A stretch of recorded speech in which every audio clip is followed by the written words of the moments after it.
does require a rezone.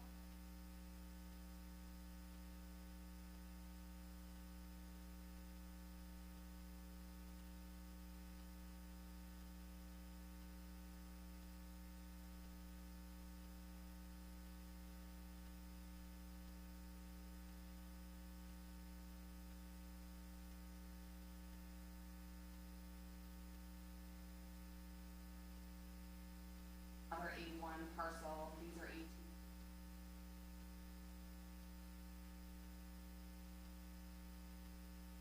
That being said, none of them.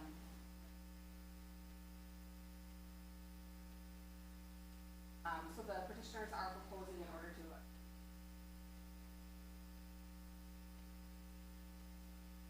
rural home district.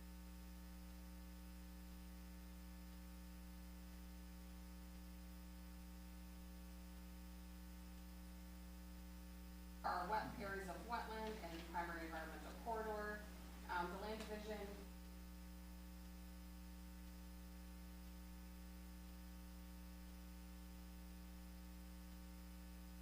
are going to utilize the existing driveway.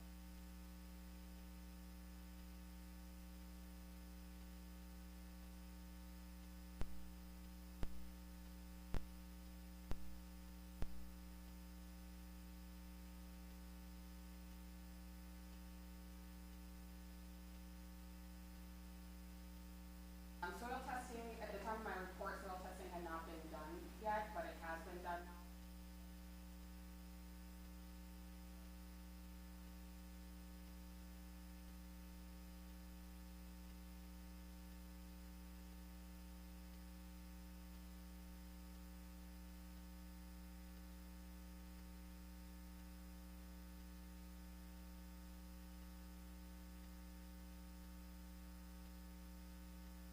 Property, but onto the property that's proposed to be rezoned.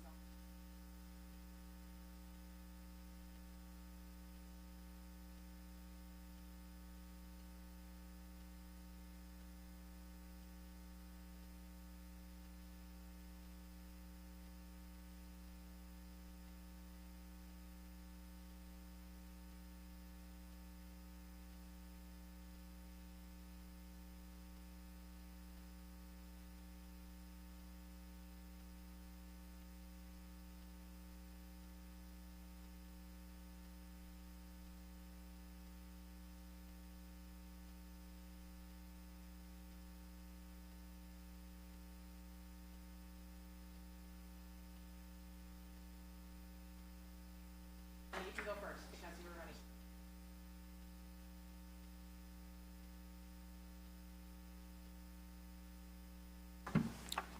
I'm John Spears representing the Irwins, and so the Irwins have lived at this property since '87, paid taxes on it since, and the adjacent land to the east, as Rebecca was saying, are all 3 plus 3 acres, every one of them, and they're all still zoned A1 agricultural, so which is a 40-acre minimum. So we're looking to rezone this parcel to A2, 3 acres. We're sort of splitting off 3.133 acres, which would be compatible with the other neighboring properties. And then there'd be a remaining parcel of 8.69 acres with the house and the small outbuildings that are on the property. I was here also at the previous Plan Commission meeting, I think in June though, and we brought up the fact that there would be 3 homes on the private drive, and there didn't seem to be a problem with it back then. I live on a private drive with 4 homes. So due to health reasons, the Irwins are going to move out of state to be closer to their daughter, and they're looking for the funds to buy a home in an assisted living community. So we did have a perk test done that I just gave to Rebecca. It does perk for a mound. It's Hockheim soils, like most of the soils in the Kettle Moraine area. And we also did a Form A soil test, and that one showed, I think, that the floor elevation is like 7.8 feet above the high water table. In addition, we have a legal description of the driveway, and our attorney will be drafting the easement and maintenance agreement. And also, everything has been submitted to the county, city of Delafield, and the village of Summit, as there is extraterritorial zoning that they have for review. So, and let's see, yeah, so everything's been all submitted to the county and, like I said, City of Delafield and the Village of Summit. So if you have any questions. Okay, thank you.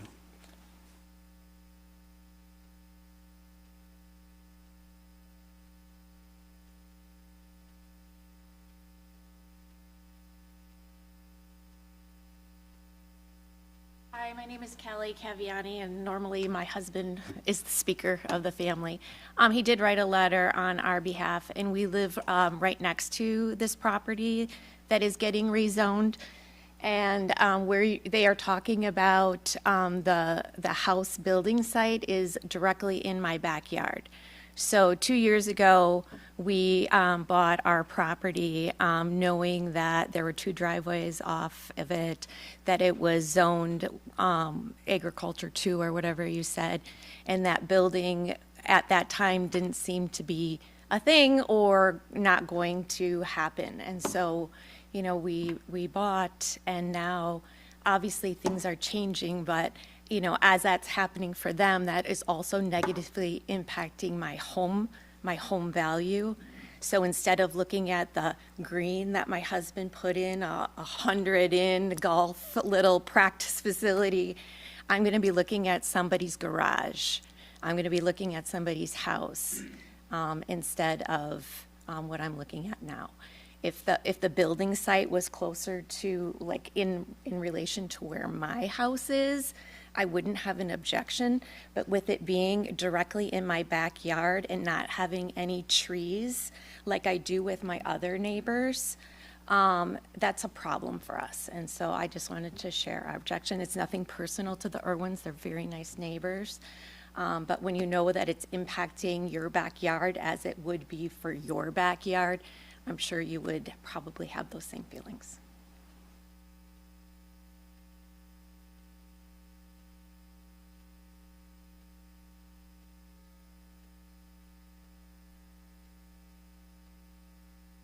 Karen Irwin, my husband Bill was not able to come tonight, and we live on the property that's under discussion. Born and raised in Wisconsin, after graduation from Madison, I wanted to escape Wisconsin and see the world. I took a job with the Defense Department. 25 years later, after seeing the world, I became homesick for Wisconsin with its lakes, farms, prairies, rivers, woodlands, and coulees. So in 1987, my husband and I found 30 acres with a lovely old Cream City brick farmhouse and 2 outbuildings on Highway C. Can you speak just a little? Sure. You're on Zoom. Okay, sorry. Where was I? Sorry. Not knowing when, okay. We bought the house on the Cream City brick, thank you. On Highway C, abutting Lapham Peak Park. We now had our comeback to place. In 1990, the Gulf War broke out, and I and our 3 children were evacuated back to the U.S. and to this peaceful retreat in Delafield. Not knowing when we would return, and finding the farmhouse small and in much need of renovation, we sold it and built our first house behind the farmhouse. After the war ended, I returned to the Middle East for 8 more years. Bill retired in 1998, and we found our needs had evolved. We now yearn for a home, a forever place that would accommodate aging in place, where we would live out our years at one level but have plenty of room for future great-grandchildren and a gathering place for family, along with the sheep and large organic gardens and fields of wildflowers. The past 25 years, we and our growing family have been richly blessed. Bill has been an EMT volunteer for the City of Delafield. We've fostered children through the Waukesha County Foster Care Program. We've served on the Delafield Library Board and have given numerous programs on culture and languages in the Lake Country schools. We love our piece of heaven. With years of hard work, we've turned fallow farmland, overrun with buckthorn, box elder, and honeysuckle, into pastures, wildflower fields, and vegetable and flower gardens. Sadly, Bill's health has declined steadily since the surgery at the end of last year, and our family has been urging us to live near our daughter's family in Bethesda, Maryland. To that end, they have found a place with continuing care 5 minutes from their house. It is with a heavy heart that we are leaving. This was not our plan. We intended to have our future great-grandchildren run in the fields, sleep in the treehouse, look at the stars, and listen to the owls. I believe John Lennon said, "Life is what happens to you when you are busy making other plans." The cost of living in DC area is high, as will be medical expenses. We are looking to maximize our property's value. We have planned this with the same care and thoughtfulness that we have with the prior divisions of the property. The neighboring 10 acres that had been part of the original 40-acre farm was sold in 1991 to John Abler, who later divided it into 3 parcels of 1 4-acre and 2 3+. What we are proposing is in line with what has been done in this area. We are simply asking for the same consideration. Thank you.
Make a motion to approve them as presented.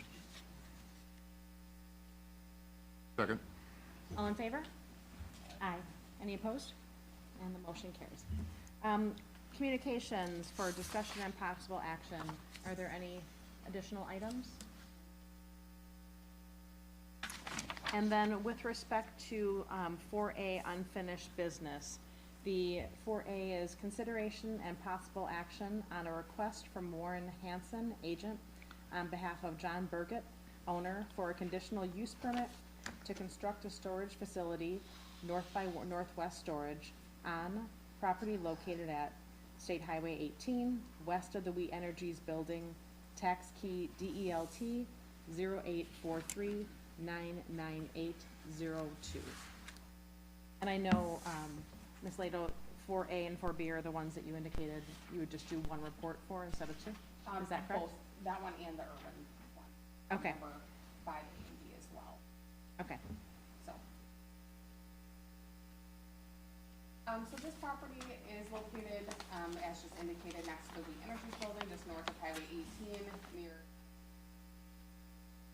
Well, it does have some county shoreline jurisdiction in the north portion of the site. The Scuppernong Creek runs corner. There's some wetlands, environmental corridor, and floodplain on the property.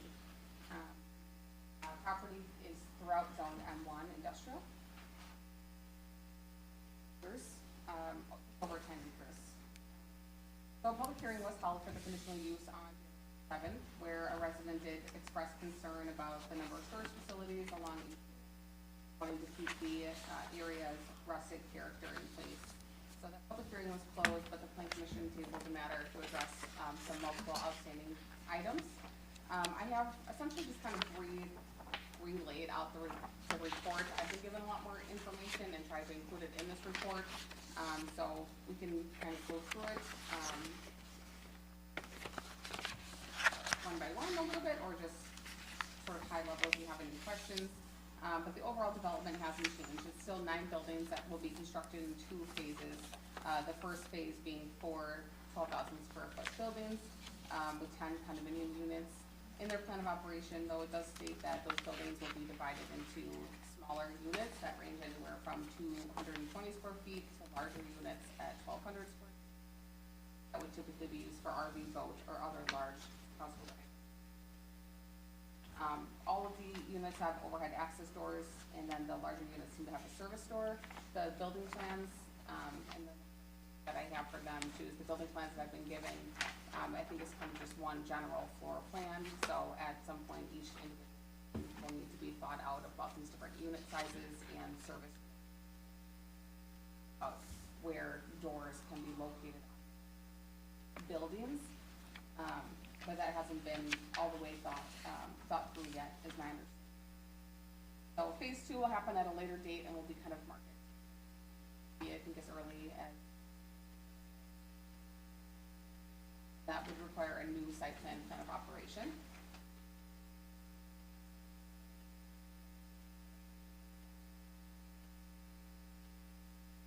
As well, so I have in the report that they'll need to get approval from the town. I do need to get clarification from the town attorney.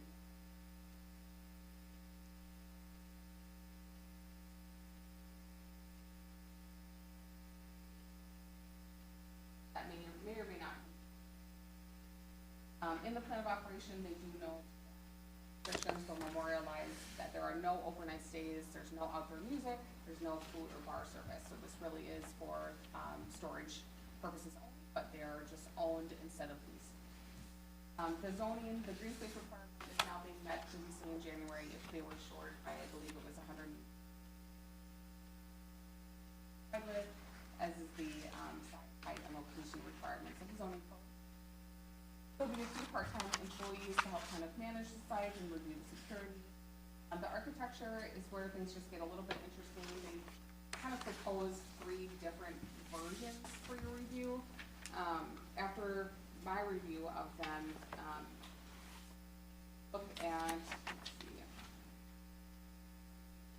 here, there's many. There's one that has a flat roof design, storage, looking closer at the storage building, conditional use requirements. Flat roofs are not permitted on storage buildings. So that would be the 3rd design that they were proposing. So that would not be permissible. However, the design that you might see on sheet 1A, and I can pull it up here.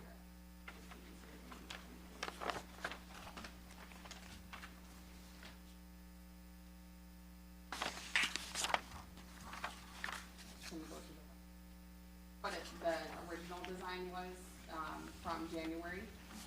It had vertical metal panel siding here, and then the new design makes it a little more modern looking. So this is up this way, you can kind of see the difference between architecture. This one bringing in a little more feel with the glass doors, some added glass to it as well, and types of material. The overall material that they're proposing is a steel siding with a stucco. This would be matte with a stucco overlay, but I think that's changed a little bit. So the architect would speak on that when I.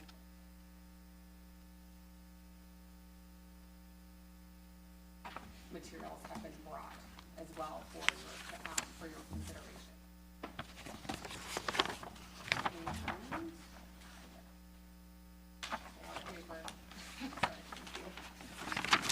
The lighting, all lights that are proposed are fully screened, cut-off downcast lights. There is a photometrics plan that indicates 0-foot panels at the south property line. On the north property line, it goes up to 0.09, and on the east property line, there is 0 along the road. So from what I could see, this is all 0 still, but as you got closer to the driveway, it did fair enough because they have a light at the access there. So I do think that more information is needed regarding lighting to make sure that it actually does comply with the town's lighting. Right now, I think that there are some areas that need to be modified in order to the requirements here. But the brightest areas looking at this light map are obviously within the interior access drive between the 4 buildings. So this does a pretty nice job of showing you how far that light really will cast out.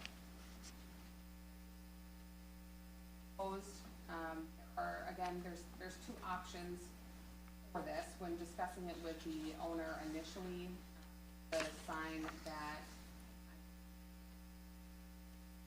intended sign, stone base that is about 4 foot wide at the base, and then it grows up at the top to about 1 foot wide, and then has a hanging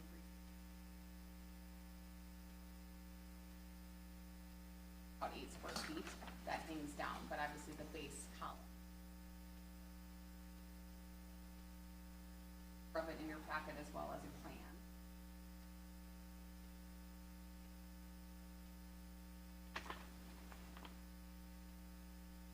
Around the other alternative is a freestanding sign that is quite a bit bigger. It's 5 feet tall by 10 feet wide, with wood slats, and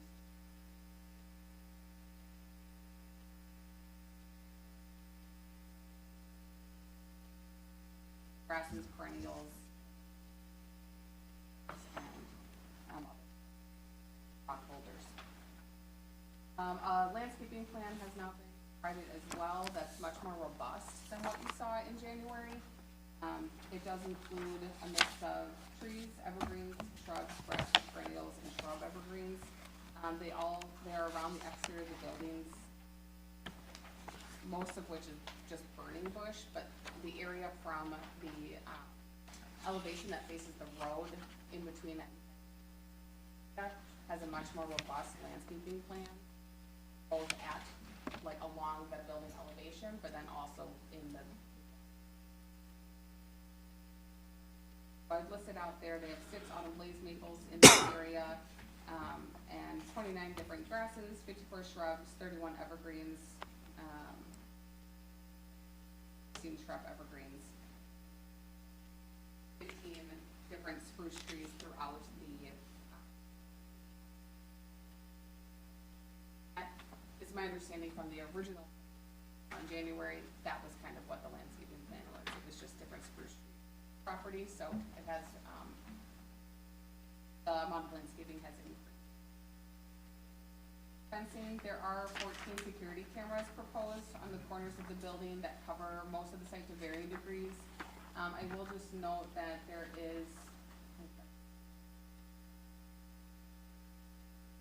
are security cameras here at the corners of the buildings that will be on 24/7, I believe. And this next page shows the camera coverage. This map is a little bit deceiving at first because it makes it seem like everything's being covered really well. But looking at the scale, this light blue is a general core area of coverage. So really, like, the central areas of the building really aren't being covered from a security standpoint. I think they're trying to make up for that. They have, this right here is an automatic license plate reader. So any car that goes in or out, it automatically captures the license plate of that vehicle, which is like,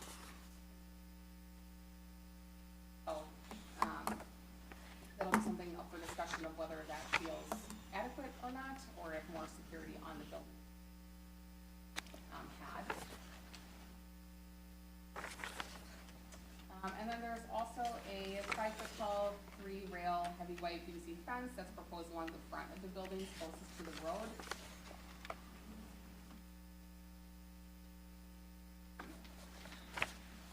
Fence does not go all the way around the entire, like the entire 10 acres.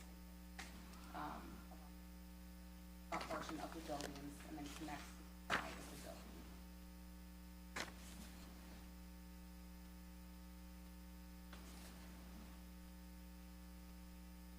Fence that was on the property, I believe, is already removed as well. If you look on the screen, I did have the site plan up here to show that. Kind of go like this here. So it kind of looks like a horse fence. The hours of operation that were provided in the plan of operation, the posted hours are 6 a.m. to 9.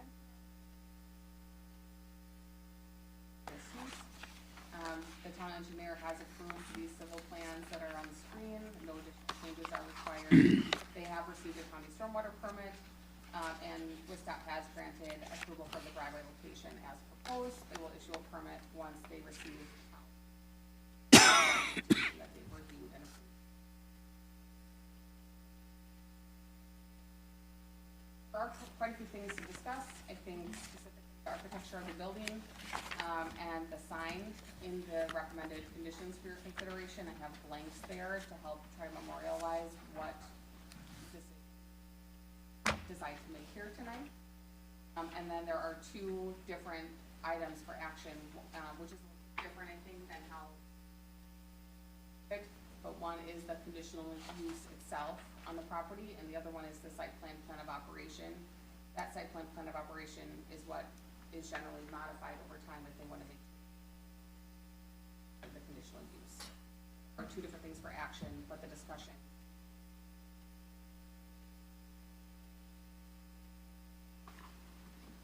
Okay, so, as far as, I guess, when we had the January meeting, and I pulled up the minutes because we had a very detailed discussion about this, and at that time, the landowner, decided to not proceed with seeking approval at that time, and so it was tabled.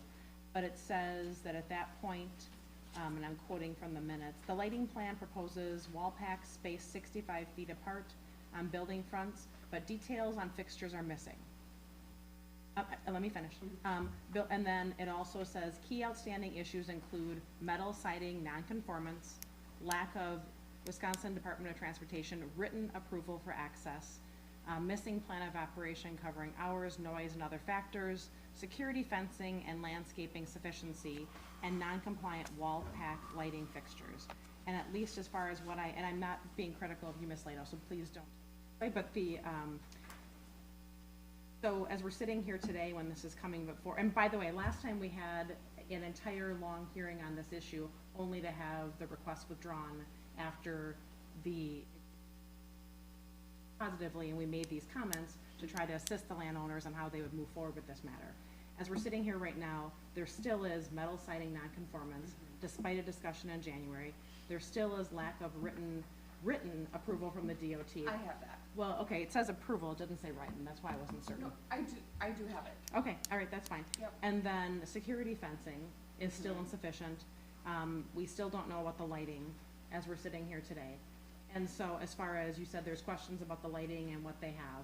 And so we provided 5 very specific bullet points after the January meeting that are in the minutes that I'm assuming that any developer would look at to try to satisfy, and they haven't been satisfied. And in particular, we asked a question of Mr. Barbeau and said, okay, we pulled up the code, and it says, and actually, you had pulled it up before, it says metal siding isn't prohibited. And then we're coming again with something that looks like cedar, but still is metal. And so, I mean, I don't know if I'm missing something here, but we had a specific discussion. We spent considerable time on this in January, only to have it withdrawn. And then are being presented something with many of the same deficiencies that are still in existence that were at the time of January when the landowner decided not to proceed. So when I'm looking at your report, it says it's horizontal steel siding that emulates natural wood plank siding. I mean, steel is steel, whether it looks like something else or not. And our code says no Sure. steel. It also says that more information in your report from today, from August 5th, it says more information is needed to determine if the proposal complies with the town's lighting ordinance. We were there in January. And then also it says there's no fencing proposed along the entire perimeter of the site. The ordinance requires that perimeter security fencing is to be provided for safety. I mean, perimeter is a very specific term, and it sounds like it's not being complied with, and that we're being asked to determine if we should, like, waive it, because there's some license plate readers. Unless I'm hearing, again, something different, and you've indicated there's written permission. We were really specific on what was requested. We provided considerable guidance, and with the concept of steel, this was such a you weren't here. This was such a specific discussion about the steel nature of the buildings, and I feel like they just waited till Mr. Barbeau left to try to see if they could pull it through.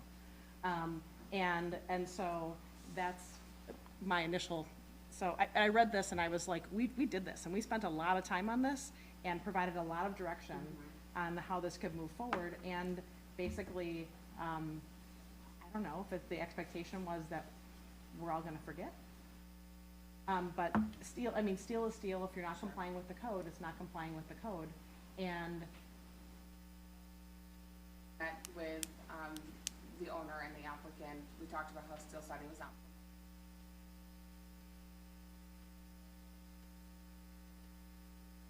I mean, if that's the sticking point here, and that's totally fine, varying different towns kind of look at that in a different way. They don't want the steel of it, but if that's how and meant, that is what it is. If you're right, I wasn't here. I didn't know that that was such the strong sticking point, because before it looked. Well, they turned it, they turned it horizontal. Great. I mean, they turned it Sure. horizontal and it looks, it's steel that looks like wood. I mean, Sure. you can have So- plastic that looks like wood, you can have a lot of things. I mean, there's as far as the specific, this is a little deja vu-y because we've had this discussion and they decided that because they recognized that we provided specific comments that weren't being addressed, Sure. that they were going to withdraw the request to proceed at that time. And so we're doing this again with still basically a complete disregard for the comments that were made and Well, the I time think- that was spent on it. I And we're do- doing it again. I do think a lot of those comments were addressed. The landscaping is much more robust. They do have lighting cut sheets that are in your packet here as well, and they're shown on the architectural. Above the grade, which is in line with the way that I read this,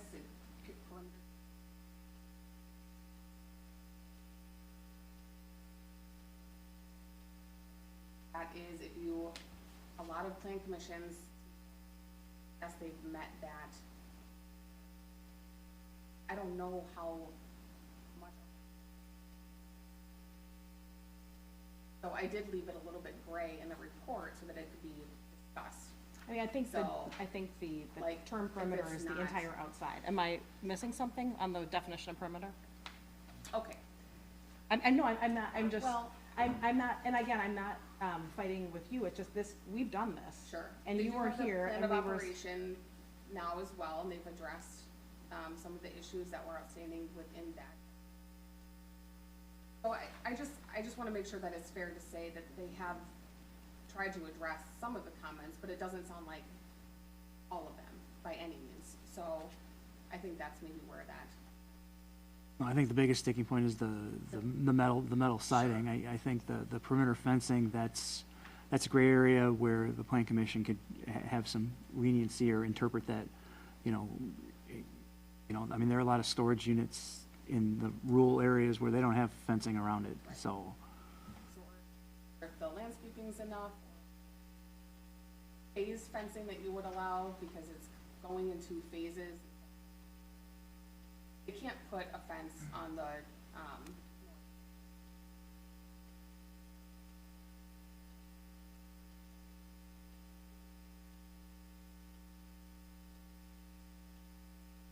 Can you scroll down a little? Sure. Wait, do we have enough of a plan to know whether, for example, I-2, that it's sufficient screening adjacent properties, and I understand the adjacent properties are other storage units and they're in other.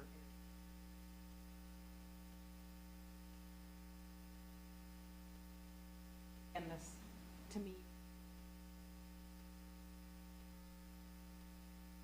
premature and that there was an intentional, by the landowner, disregard of the discussion that we had in particular with respect to the, I just don't feel, if they've read it, I don't know that they care about the code.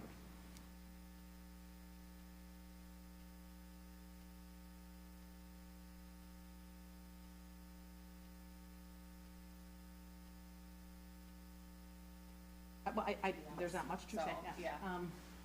And then the other piece of it too, that I guess is a concern is the, we've had discussions with other storage units about the doors facing in. We talked about the condo units that were near Cassandra's. There was a specific discussion on what's going to happen, and concerns me a bit is if the condo plat isn't going to come before us again, or it may not need to be approved, it's like, what are we approving? And so Yeah. if there's, because we have had specific discussions with respect to the add-on to Cassandra's Motorsports and how those doors had to face inward, and you indicated that there was questions on where those doors would be or how they would be Yeah, handled. so what they provided is a plan that I've kind of taken as like a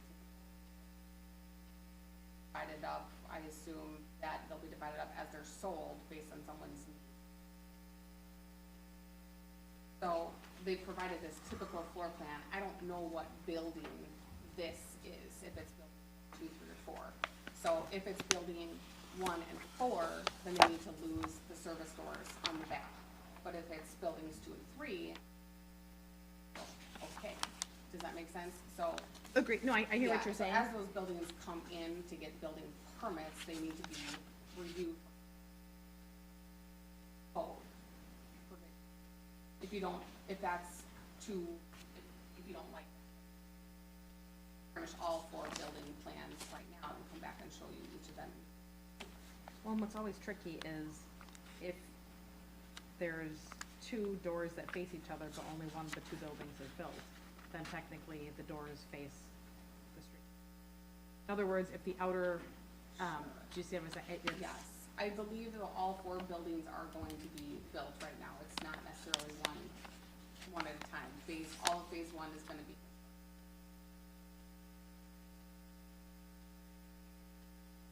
So in this case, that shouldn't happen. So yes, I see what you're saying. That's, I guess as far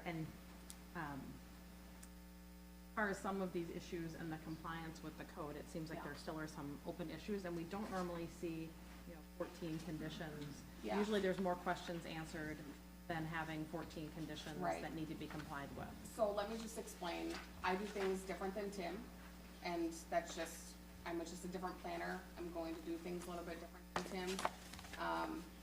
The conditions that I generally put in are not always things that someone has to comply with. They're conditions of the CU that are standing, that people know. What are the hours of operation? What are the, that's important and needs to be in there.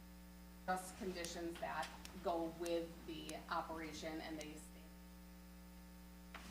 An actual permit that is issued. So this report serves as that, is that if you are approved, you're approved subject to these conditions. Not all of them are going to be things. Building permit. So. And quite honestly, I usually have a lot more than this. I try to scale it back to ease in a little bit of how many,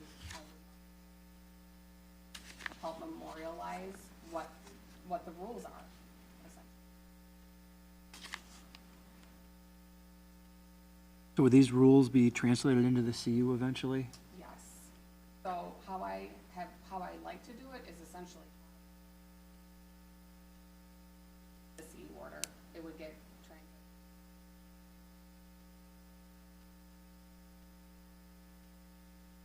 Get the CU order.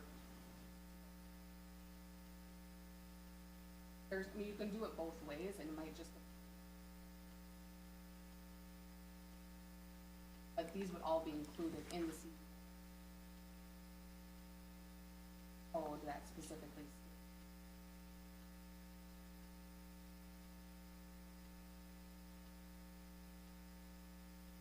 I usually have in there, and I may have put. But there are a couple, to your point, that they need to back and do something with, like the metrics plan here doesn't comply with the 0.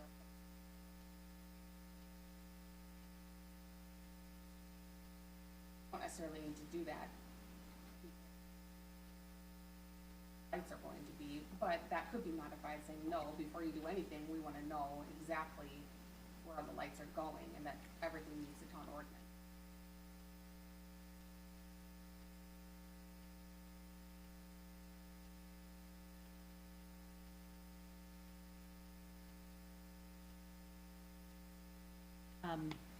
There was a piece of it that was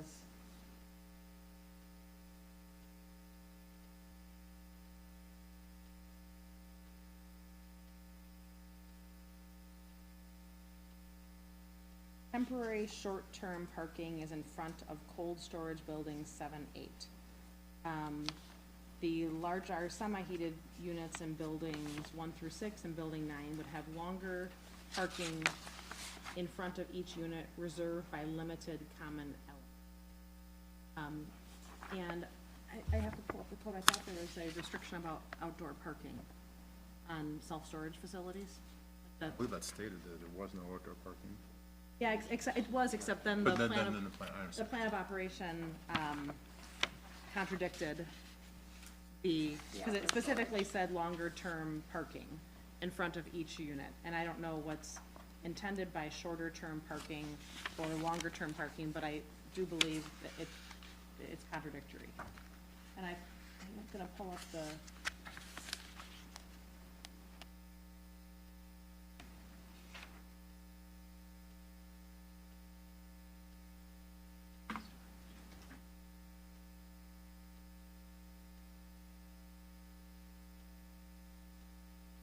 So, because the code is, a building shall consist of, under 2C, so P2C, building shall consist of quality materials such as brick, wood, stone, decorative, concrete, and glass.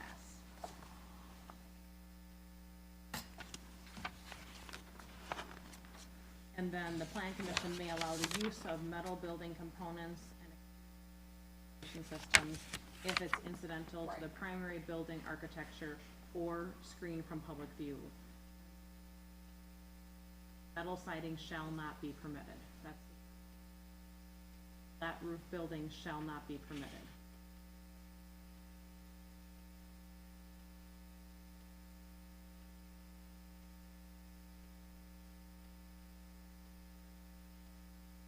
Such as, but the way that you read it was.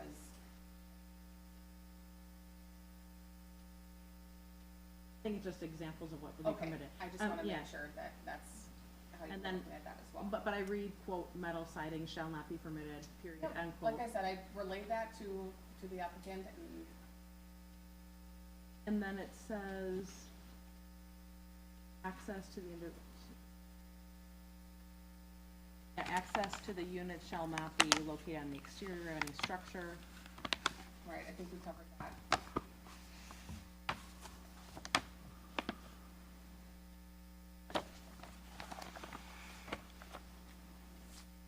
There shall be no outside storage, sub F. I was there seeing will it be- in the plan of operation on page 2 at the top. It's the first line. Temporary short-term parking is in front of cold storage buildings 7 and 8. And then if you look to line 4, I think it's just parking. yeah, it says longer parking in front of the common. I just don't know what it is. And when I see longer parking, I'm thinking, what's meant by, I don't know what that means. Yes, it is, when I see short-term parking and then I see long parking, I see what you're saying.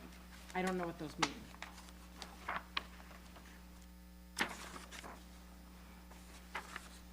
Again, just the meetings here, do you,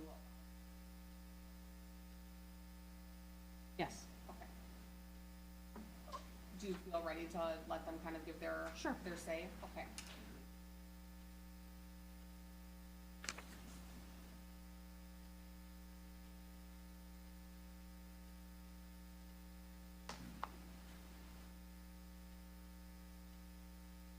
Good evening. I'm John Swark with DDCA Architects, hired by John Burgett. John Burgett has his entire team here. Warren Hanson, civil engineer, Randy and Rosemary with Direct Steel and Construction Contractors. Michael is an associate with me. We also have 2 security experts here regarding the security cameras and the license readers. And I appreciate all the stuff you're doing for us. I'm sure Mr. Burgett did not purposely try to slam something down your throat or not do something that he thought was right. So hopefully we can address a lot of these. The metal siding.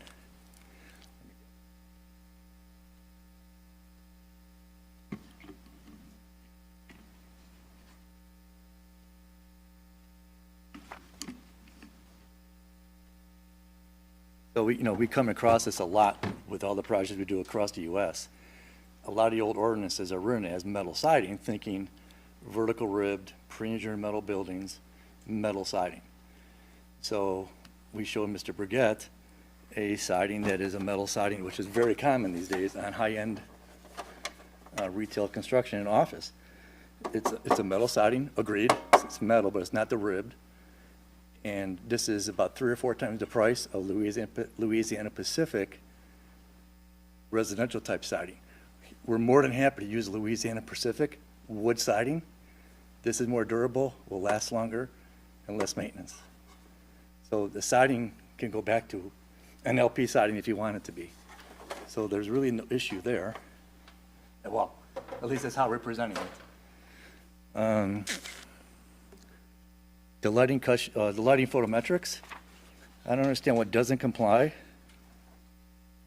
Along the highway, I think maybe you're seeing points that are like 0.07 foot candles. And I know it's supposed to be 0.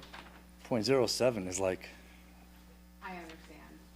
back behind the wall in the corner of the closet. Yeah. So if that's the issue on the foot candles for 0 property lines, I think we can address it or totally agree to comply and cut that down.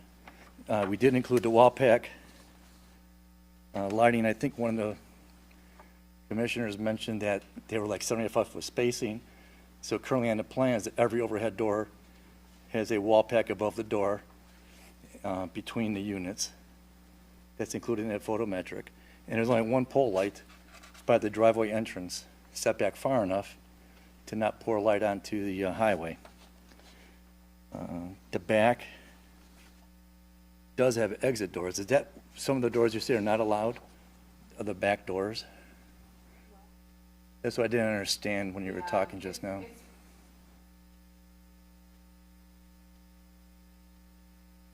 Okay. Again, in my opinion, because it says access doors to individual.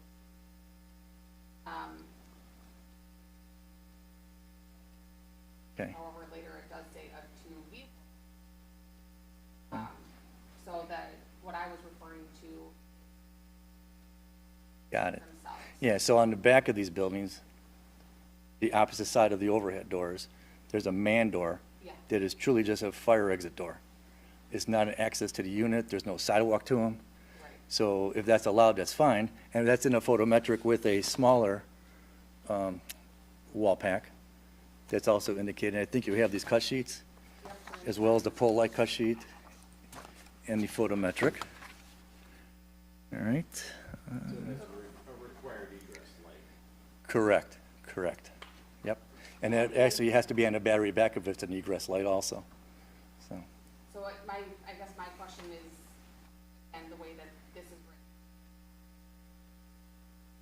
that to me in the access overhead door, I don't know what the intention was when this was written. I think the intention was vehicle access doors. I don't think it and was. those rear doors could be no exterior hardware, so you can't go in the back door. It's a fire exit only.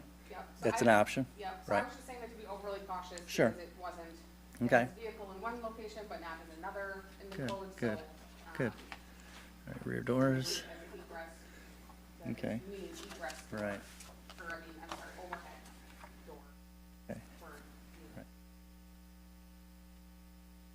And then, not to totally disregard the metal siding requirement or the flat roof requirement, we have 3 different renderings.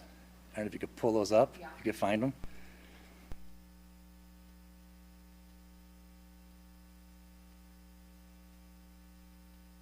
Three separate pages. yeah.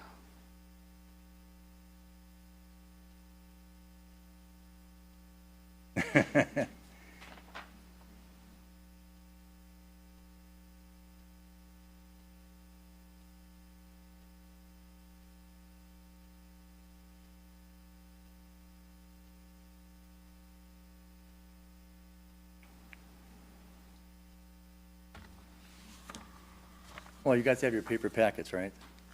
All right, so if you go, oh, there we go. Keep going up a little bit. Keep going. All right, so, So one more? sure. That would be what was probably presented back in January in our mind. We did the rendering just to show the difference. That is your typical vertical metal pre-engineered siding that, in my mind, we would not want to do anyway, and neither does Mr. Burgett. So that was that very basic that we know you did not like. go up one or down one. That is the gable roof, which apparently, there's no flat roofs apparently, or not don't like flat roofs. So that's a gable with the same either metal siding or your LP siding with some glass above the doors, things like that. And then the next one, the same materials, but we did a single slope roof to the back of the buildings. And even though, like that bottom left picture, it looks flat, the roof is still sloped, obviously. The benefit to this for Mr. Brigette is that it keeps water and ice from falling and icicles hanging over the overhead doors, the door entrances between that whole corridor, and then shutting the water off the two backs of the buildings. What's the pitch? I believe 112. And on the bottom left, well, the top left now, you don't see the pitch of that roof because we made a flat parapet to make it look like a flat roof. If you want to see the roof pitch, we can, but typically it looks better, at least in my mind, hiding the pitch of the roof. There is a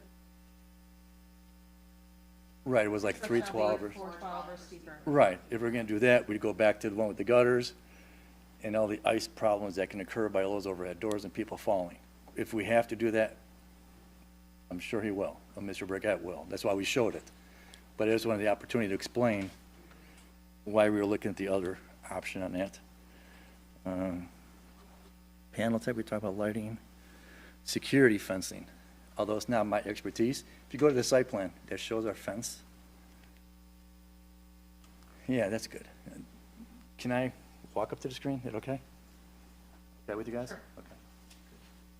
Right now, the front has the fence along the front here, right, going across and around. Trying to secure the site, fence does not have to come all the way down here, although for looks it might, and go to here.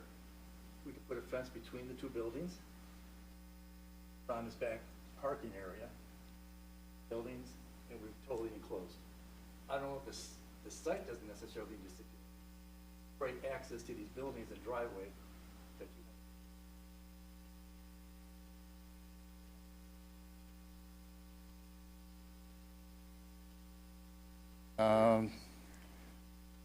we have no gate.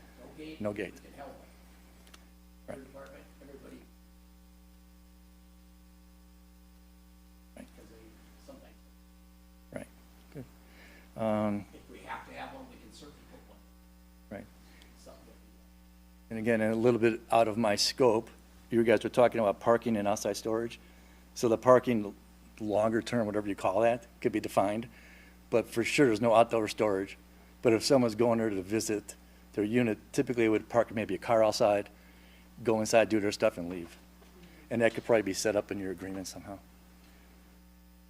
think that answers the stuff that I caught. If I missed anything, let me know.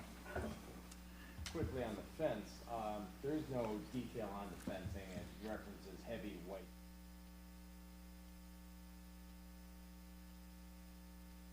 Right. Is this intended to be security element or? Yeah, visual element. Yeah. It isn't security for sure. Yeah, because a lot of places, we don't want to go in and put a chain link fence, barbed wire. Not that type of a look or type of a building, being a condo. Or security cameras. Right.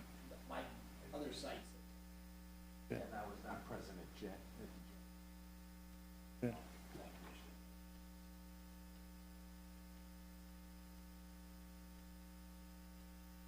Right. I think it even came up. I mean, we did the seal the lighting, we kind of hit a few points.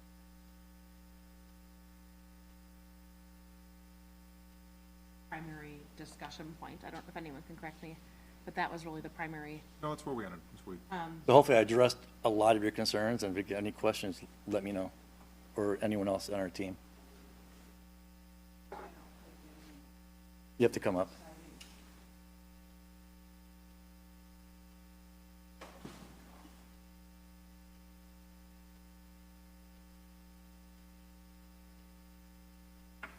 I'm Rosemary Swerk, I'm president of Direct Steel and Construction. We're commercial general contractors. And in this room, you've got probably over 120 years of pre-engineered metal building experience. And in the 70s and 80s, pre-engineered metal buildings were kind of like Henry Ford's car. And you can have any color you want as long as it's black. Pre-engineered metal buildings where you could have 20-foot base spacing. You could have 212 pitch roof. You can have panel rib wall panels. It was very, very limited. So what we've experienced, and we work throughout the United States, is many municipalities have codes in there that say no metal, no metal. We have never had a situation where we've come in and shown a decorative metal panel, which are now used on government buildings, and we work for the Army Corps of Engineers, right? We see them used in very upscale buildings, and when we show a more decorative metal panel, it spices it up. It's just an entirely different. As John said, is if it's strictly the metal that you don't want as opposed to the aesthetics, us coming in and presenting this was not to provide any insult or any disregard. It was purely, we believe that this is in the best interest of the product and of the town. If you don't want that, we can provide basically the same thing with a different material. So it was important for me to say that I know Mr. Mergat has worked his tail off, at least with us, to do his best to convey the concerns, but certainly no disrespect was intended.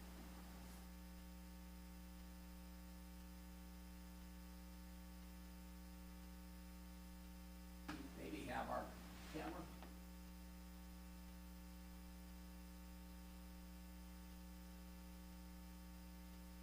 Questions? I'm satisfied with what's presented. I mean, you can come up and You have to speak at the give us a microphone. quick overview. These are the proposed cameras. These aren't just traditional, these are Enterprise Edition cameras with deep AI learning. So these can be set on a schedule such as 9 p.m. to alert if people are still on the property. It has red and blue blinking lights for intrusion, and it can tell the difference between a deer walking across the parking lot or a human walking across the parking lot. So these do a lot more than just reactive. These are proactive cameras that are meant to alert or be surveillance as far as timelines, schedules, things like that, so. Real quickly, there, you know, cloud storage that you go to, or Nope, this continuous monitoring, there'll be a device that records on premise that's locked up, and those are no cloud, it's on premise storage. And then for the license plate reader, is it like a flock cam basically, or? Yeah, so plate camera is a little bit different. It's meant to take that glare out of there. Okay. And take a snapshot of every single car that goes in, and then keeps that in a separate data repository for retention as well.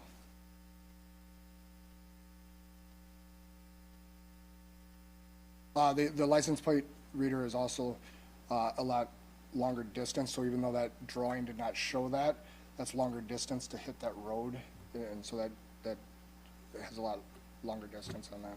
Okay.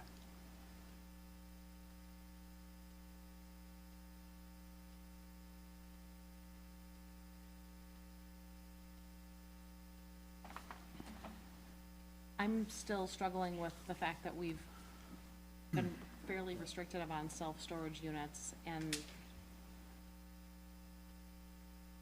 I get the fact that, I mean, I understand the point that this is better looking than some wood sidings and is gonna hold up better than wood sidings. I'm still struggling with the word steel, metal. I don't know how you approve it given the current code. That's the problem. Probably should not have We had this meeting tonight because we probably should have discussed this in deeper detail before they came back, but you can't just ignore the code that exists. We would have to amend it before we would approve the building.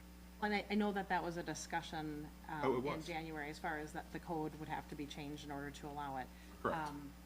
And so, because that's the issue is, if we start, you know, is the precedent that we set, if we start turning a blind eye to provisions of the code that we aren't convenient in the moment. I do personally like the design of the building. I do like the product. I do think it's lower maintenance. I think in 20 years it will look better than a natural product, but that's not how our code's written. I don't disagree with you. I mean, so that's, and the other piece of it too is like, if we have someone, if this is a, I'm sure when they wrote this, they probably looked at it and they said there could be better steels, or there could be better metal products, but they didn't want storage facilities with metal siding. And that was what they're very specific in the code on what's required for storage facilities. That's where I'm struggling with this, even if it's a better product and even if overall it's a better thing, it still isn't compliant with our code. And so, and frankly, it's hard because then if someone else comes in and wants to build a storage facility and it's a not good steel, it's like, well, you approved it once. I mean, it's like, well, yeah, but it was better steel last time. Or it was a better metal product. I'm uncomfortable with not complying with our code. On this particular issue that we flagged last time, very specifically, so.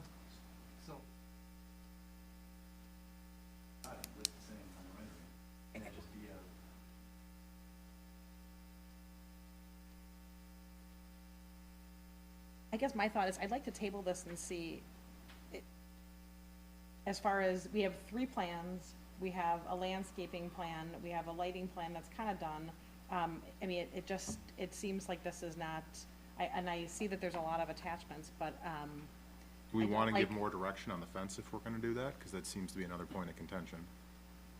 yes, I guess I'd like them to read the code and see what things are in there. Because the fencing even says that there should be interspersed, you know, if you say what kind of fence it's going to be, and there's specifications on what kind of fence it can and cannot be, and then says that there has to be landscaping that's interspersed within the fencing, so it's not just a wall of fence. I mean, that's in the code. And so that's the other piece of it. I didn't see that in the landscape plan. I saw some shrubs on the inside. Because I don't know what the fence would be, I don't know whether the landscaping would do what was intended. I mean, it sounds like they don't want, what was intended by the code was not having a wall and then just basically having like a prison vibe. And so they wanted some landscaping outside of it to actually it specifically says,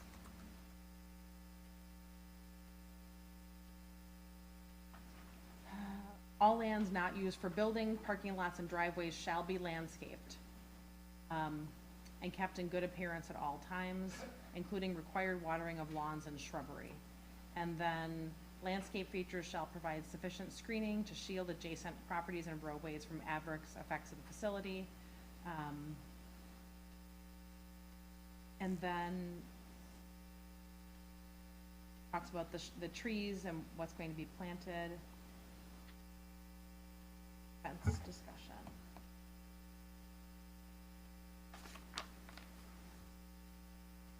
Perimeter fencing shall be ornamental and decorative fencing, no wood paneling or chain link type fencing, and shall not be permitted within the base setback area.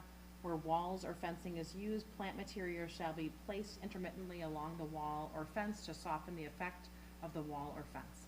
And I guess I don't see that, I can't tell in the plan if that's being complied with. Yeah, so they're fine with the landscape plan. But not with So- paragraph K, paragraph P2K, which Well, says, that was intended for a more security-like fence. This fence seems to be more of a like decorative fence, an ornamental fence, to tie into the facility and the landscaping and the property.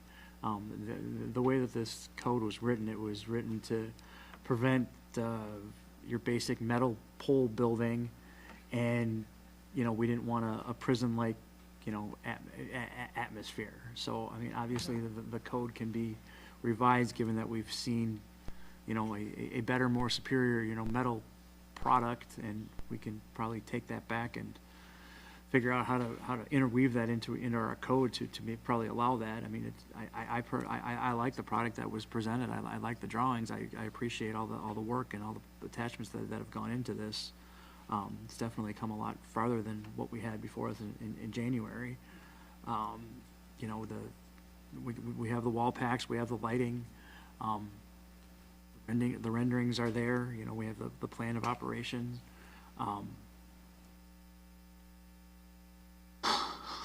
I don't, by the way, I don't disagree with you. Again, I'm struggling and I'm reading this and I'm struggling with what it says. Can I ask one quick question? Sorry. Obviously, I do a lot of these meetings like this, and a lot of times, like something like the landscape plan intermixed with the fence and all that, that typically would be, okay, we have to follow the ordinance through the building permit process, because we're not asking for the variance on it. So can that be done at a building permit process, not this meeting today?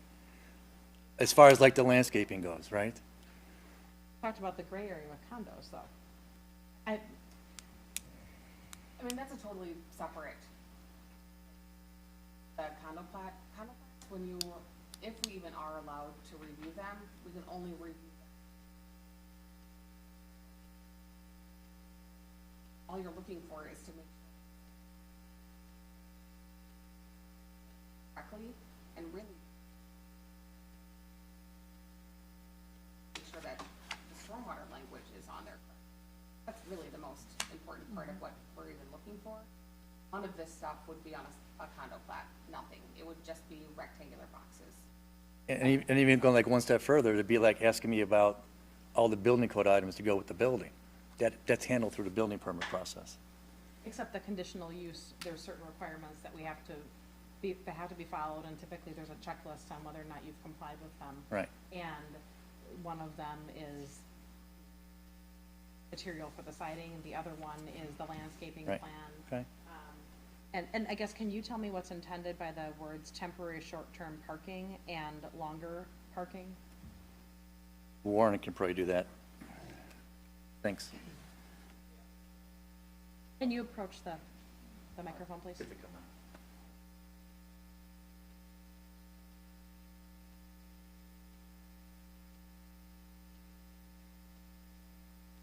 First two buildings that were referenced in that paragraph were basically unheated cold storage buildings. And so they're just, what it is a road in front of them, so somebody could stop, open the door, put something in and take it out and leave, okay? The other ones, the bigger units, like these four, there are going to be 3 more units like that on the full plan, but those units are 20 by 60. They're bigger units, and the plan for that was to have a 17-foot area in front of the overhead doors. That would be limited common element, so that everybody knew that you just couldn't come there and park there and get in the way of a door access. But the next two or three sentences down from that talks about that the maximum anybody we know of, when we've had 2 or 3 other ones like this, the time that they might stop and stand there was just an hour or 2. That's basically it. And if that became a problem, then there could be limits on that too.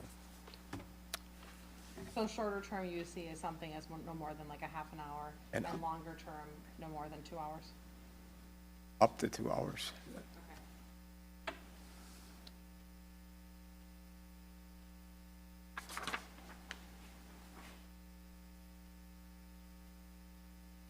And as far as the 3 options of the buildings, we provided those so we can discuss them and see what you really prefer for us to go with. You know, it's in front of you for that decision. I mean, we know the roof has to be a 412 or Okay, super. then we- know that it has, at Okay. least with the existing code. Okay, so then we're Metal gonna siding. go, then we're gonna go to sheet A10.2 on your drawings. And it's got the 412 roofs, gutters on both sides.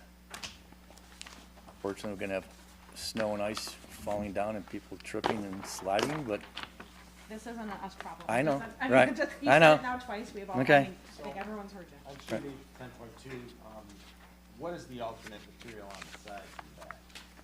that is the old panel rip siding, because it's not exposed to any public streets.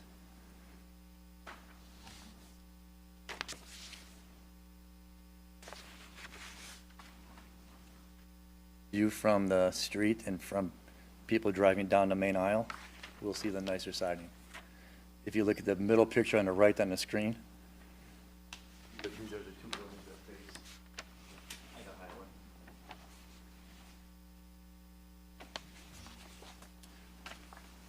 Well, my view of the site plan is that you see the rear of the buildings as you approach from the east to the west.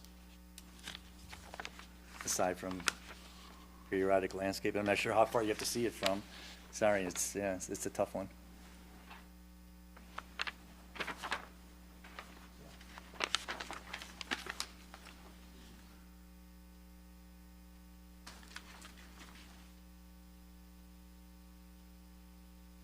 So, again, it's unclear, you said we're looking at A10.2?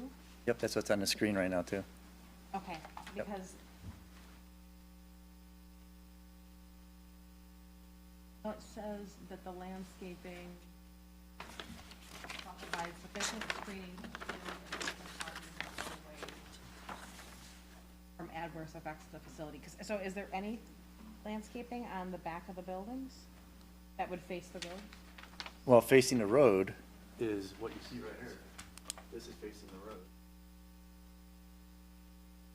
No, I'm talking about the bottom right.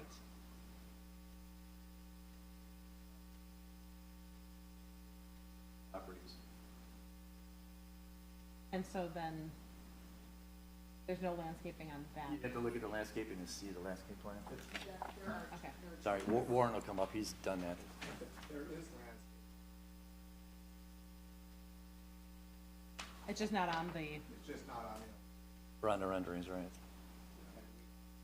the trees going in there. There you go. yeah. There's all landscape. These are all the trees that are blocking, this is the We Energy building here. These are all Yeah. spruce trees blocking that, and then these are spruce trees, and then the landscaping at the road. Is much more along the buildings, and then there's the holes that surround the access drive, and then these are there in between buildings. I just think the rear of these buildings, It will be. This is over 50 feet from the base. The We Energies building is set back much further than that. So as you come down that hill, you're you'll, coming you'll, east and west, Yeah. the back of this building, these buildings, are higher business. Sure. And that's metal panel, straight up metal panel, not, not the product we're looking at here. It's just vertical ribbed, 1970s metal panel. Broken up, In your words. yeah, broken up with landscaping and trees, right? Yeah. I was just at We Energy, what is their building? Is it metal? I could be wrong. We were just there today. Yeah, it's also, I mean, this is our self-storage code. Okay. Right. I just, And I think the code, doesn't it say like adverse effects? sell a metal panel product, and there's a million products out there. There's metal siding, there's metal panel, there's composite panels, there's products. There's a lot of things that we can consider. Back of these buildings, there's more standard corrugated sheet metal on these buildings and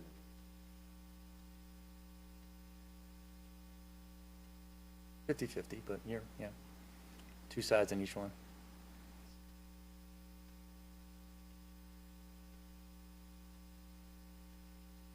But I think that there's, well, if it's gonna be, we can't just say, Let him, hey, sir, let's put let him LP finish speaking. let's just put LP siding all the way around it. Maybe that's a solution. I think that's a solution we need.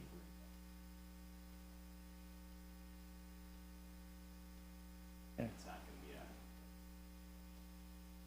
gonna be a. it'll be all similar color LP siding. Well, and frankly, it also is a question, I know we've had this discussion with Thomas Farms is like the amount of architectural, how it looks. I mean, what do we want in, I mean, as far as, is it just like a? Right, are we is just it gonna have just- a white wall of LP siding, or are you breaking that up? Maybe I'm mistaken, I don't think I've seen any like design guidelines for breaking up a wall other than the material not being metal.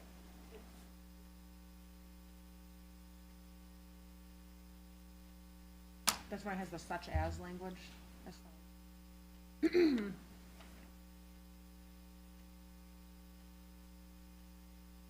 Yeah, building shall consist of quality materials, such Right. as. And how do you wood, identify stone. quality? Correct.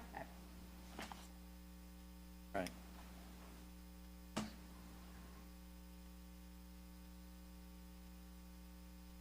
I think there's probably a few ways that you could approach this. You could, again, and let them come back with the non-metal siding proposal. Other kind of outside issues.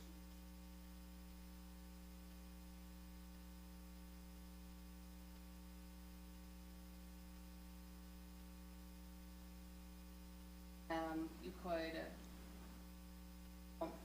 if you like the color palette they presented,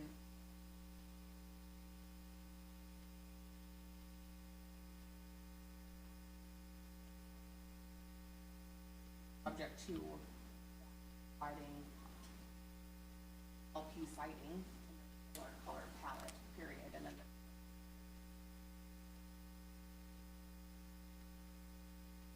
building permits, not as well.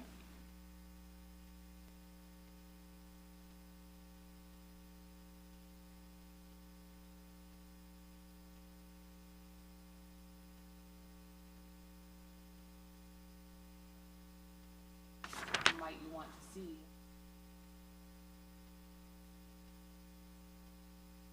To do that.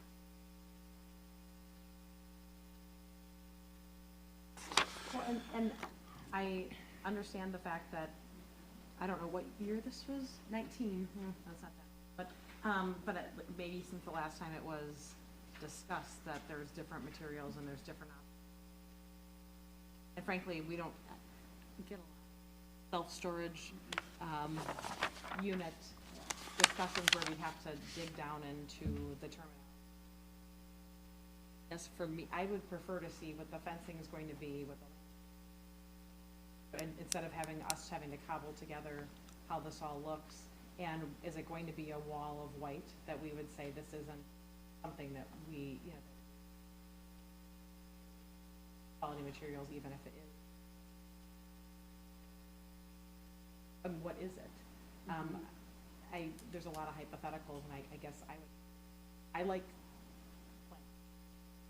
but the intent is rather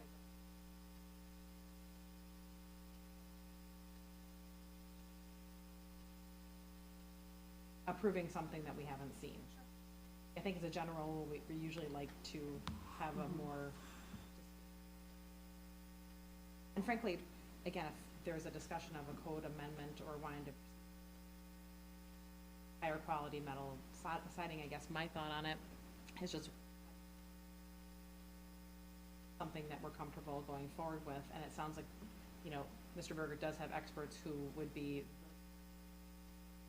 how we distinguish cruddy metal siding, you know, aluminum siding from high quality siding, because I don't know, I don't have vernacular for those words. Yep, I believe there's other codes in Waukesha County.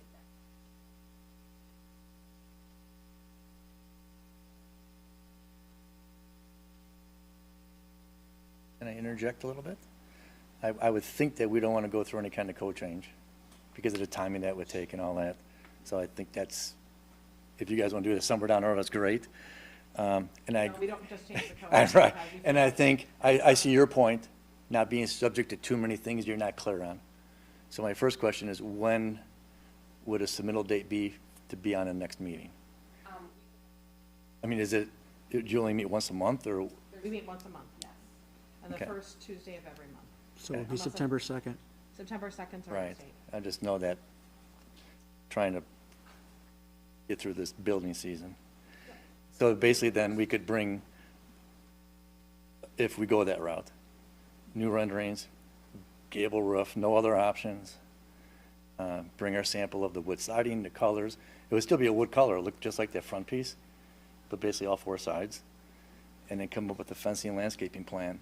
But we want to make sure, before we go through that process, that we're kind of in agreement that it might be something you want. I'd hate to come back and say, oh, we don't like the LP siding, or, I right? think the hard thing is, but we have to talk about what's before us. Right, And okay. that's where it's Right. difficult. So, I think, I mean, we've given a lot of Right. instruction, as we did in January. So but I of- would just suggest that this Right. time. So of our three options, the flat roof is out, the old metal siding one is out, you want the gable roof. That's, It's in the code. Okay. I mean, that's my All right. point is, this isn't like, Right. we're not trying to be Sure. persnickety here on Right. these things. It's Okay. in the code about the 412. Sure. So the flat roof was Okay. out, it was said that it was out in January. Okay. We talked about Good. the steel in January. Okay. And so it's one of those All right. situations where, Good. I think we were trying to give as yeah, much and guidance as we possibly can.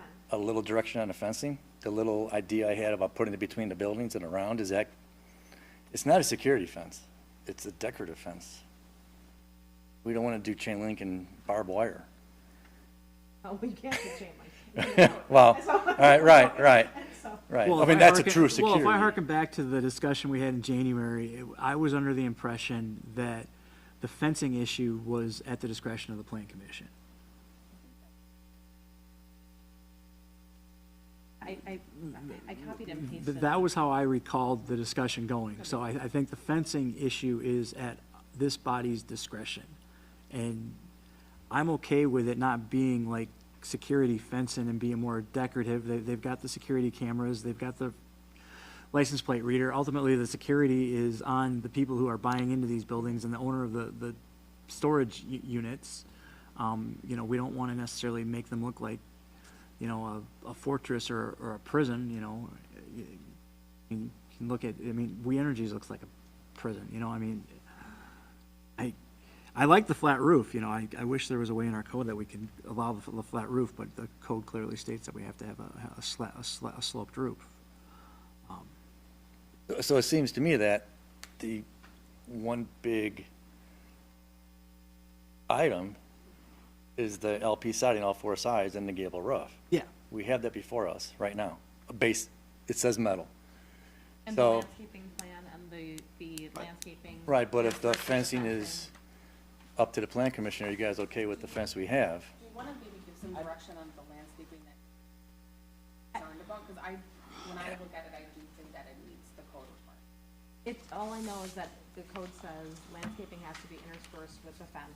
And so it depends on the material of the fence. And it said, and then previously they talked about a white PVC fence. Okay. And so if the landscaping is on the inside of the fence, then presumably you can't see the inside of the Sure. fence, So depending on the type of the fence. So specifically the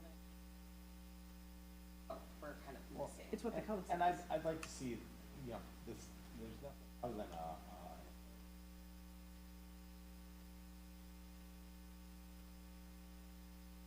Right. fence. Can we have the landscaper recognize it? Right. So he's punting on the Right. fence. So it'd be nice to integrate the, Hey, Warren, do we have a fence spec'd out in your drawing or no? That's a three-rail, like, So it's not security, it shows it as three rail. I didn't pick up on that on civil drawings other than the note. Yeah, I didn't, and like I said, the landscaper is deferring to others, and so he's punting on it. I think, on our site, I guess. Yeah, so it's a three rail white fence, I mean, it's, I guess what would be helpful, if you want, what would be helpful Yeah, yeah. is put your pieces of your puzzle together and show it to us. And so show us what it's gonna look like. You know, have the fence, have the landscaping, have the renderings, because you Okay. have, but we're supposed to use our imaginations to see how this is Well, all gonna look. isn't- And my brain doesn't work like that. isn't our fence on the landscape plan, Rebecca, or no? No, it's not. Oh, okay, sorry. It's just on the site. They actually deferred. Okay, all right, sorry. And just trying to not have him, to have Mr. Burgett go another 30 days of delay. Question regarding the lighting. So there's a mention of the .41 foot candles at the access location. Obviously, we say 0, foot candles at the lot line, but how do you have a light at the entrance and not, and meet the code? Just, I'm asking that question before they come Well, back. yeah, I mean, you're either moving it up the driveway a little, you're lowering the height a little, you're doing something. Yeah, you're I bring it dimming up the because wattage. that's a measurable amount over our allowance. It's not 0. Okay, I think, Is there a way to meet 0 with the necessary lighting at the entrance? Yeah. Well, and there's probably no code requirement for lighting at the entrance. the 0-foot candles. Right, we could probably take the whole light pole out. That's why I bring it up. I think, yeah, we were at over an hour and a half here on this, or an hour on this. So, What if we're gonna come back, I just have clear direction on what you're looking for. If we've addressed everything else other than the fence, and it's okay not to have security fence around the whole property? I don't wanna come back and all of a sudden say, Again, I'm having a hard time deciding something that I haven't, I mean. well, but if we come back, We can't make decisions, I mean, I don't know, we can't make decisions on speculative, you're asking us to say we're gonna say, I don't know what other right. guidance we can give. Yeah, so that guidance I feel like we've typically, given you a lot of that guidance and a lot typically of comes, time, and you didn't listen to the guidance well, that that, we gave in January. a lot of that guidance comes typically from staff, And you'll and she's continue saying to we're in work with that. compliance with landscaping, and we're in compliance with, well, she feels we're in compliance with fence. Well, again, I thought the fence was a little bit more up to the discretion of the planning commission as Right. well, so a little bit of difference of opinions and. Right. The issue is being how it's stated in the code, so we can talk through. Yeah. some different So who options. do we follow? Staff who's recommending the ordinance requirements that says we meet the ordinance for landscaping, but then we come here I think what, and we may not. We can approve something subject to change something and say, we just would like to see this. It happens quite frequently, this body, we will say, staff can make a recommendation, and we can say we'd like something slightly different, Right. and we'll approve it if you Okay. do X. Right. And then, or we'll approve something with staff discretion, and so there's different ways that we can Okay, approve good. projects. All right. If you come in and you say, this is how we look for fencing, and we're like, we don't love that, can you do X, and you say, sure, and we approve it subject to that. It's just, you're too far from that point right now. Okay, but the fencing between the buildings like I talked, is that gonna be within your realm? I mean, I don't wanna come back and say, we want the whole site, and you didn't do it. I just don't wanna get to that point. The whole site, besides, I said the perimeter is what I see, but otherwise, I've Well, heard that- perimeter is the entire site. I'm done answering questions, I guess I don't know if anyone else feels like answering it, but we. We wanna work with you and get this approved. We do need your input to meet what you're looking for. This is a plan commission meeting. I do this Okay, no, across the US. This is a plan commission Yes. meeting. We've answered more questions than we typically would, as far as. But we've this got no discussion. direction to come back properly and get approved. I have a list of things here that I'm writing down. Thank so you. We can meet, or we can, Great. I can call you when I'm in the office and we can go through here. what Okay. I've heard, and I can. What I'm hearing here Good. today, okay? Okay, thank you. Do you have any motions on this, or are you withdrawing your request to have us vote on this right now? I think we just Take table? make a motion to table this and with the understanding. Unless that- we do a straw poll, do we have 4 votes? Sir, sit down, please. And so with respect to the motion, so go ahead. I got a motion to table this with the understanding the applicant's gonna come back with a revised plan. Any second? Second. All in favor? Aye. Any opposed? Okay, motion carries. Next item on the agenda, and that was with respect to, Items 4A and B. then we have new business 5A, consideration and possible action on a request from John Spears, agent, on behalf of William and Mary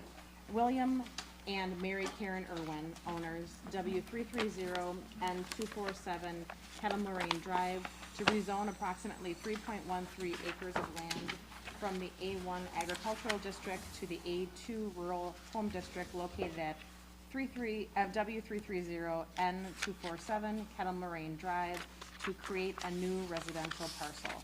Tax key number DELT 0840.994.003. And then I know also that you're providing a report at the same time on 5B, which is consideration and possible action on a request from John Spears on behalf of William and Mary Karen Irwin, owners, W330 and 247 Kettle Moraine Drive, for approval of a certified survey map to create one additional residential parcel. Tax key number DELT 0804.994.003. Ms. Lato? So this is the rezone that we obviously have for at the start of this meeting, with the subsequent CSM. The only things that I will kind of add from what I stated earlier is just a little bit more about access here. So this private road here, it is actually owned by the owners, by the petitioners here, and it provides access to the parent parcel and then this property. So that access agreement, if this is to allow the one additional parcel here too, that really just covers kind of maintenance of the driveway and the access. Park where, who pays for what, etc. And then again, as John Spears had indicated during the driveway access after between parcel and proposed lot 1 as well for this portion of the shared driveway. That's kind of the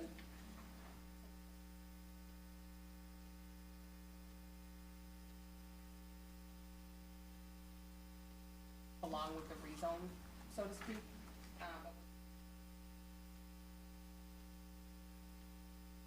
In regards to the rezone, in the planner's report, I did indicate that the soils need tested to make sure that it would allow septic system. They did provide soils here, but I would like documentation from Waukesha County Environmental Health Division still that a sanitary permit can actually be issued for a mound, so that looks very promising. That a septic system can actually. As far as the rezone is concerned, with R.A. Smith is still reviewing this, but in short, there's just technical comments being with the CSM. Same with my comments as well that I submitted to him. Just some notes and typos. The conditions of the rezone, the CSM, that the rezone has to be done before the CSM can be signed. And then environmental health soils on site, a Form A soil test, which Mr. Spears handed that. All the technical comments be addressed by the town staff, that the easement driveway maintenance agreement be prepared by the petitioner and submitted for review. That shared driveway easement be modified to incorporate the new lot of Waukesha County and Exeter. Was right in saying that Delafield and Summit both have extraterritorial review, but Summit has essentially, my understanding, unless something's changed, Delafield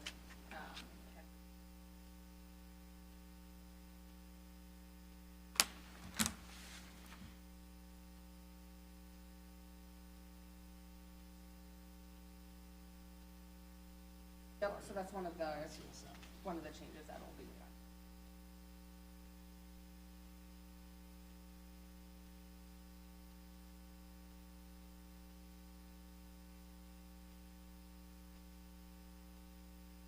I'd like to make a motion. Questions? Any questions?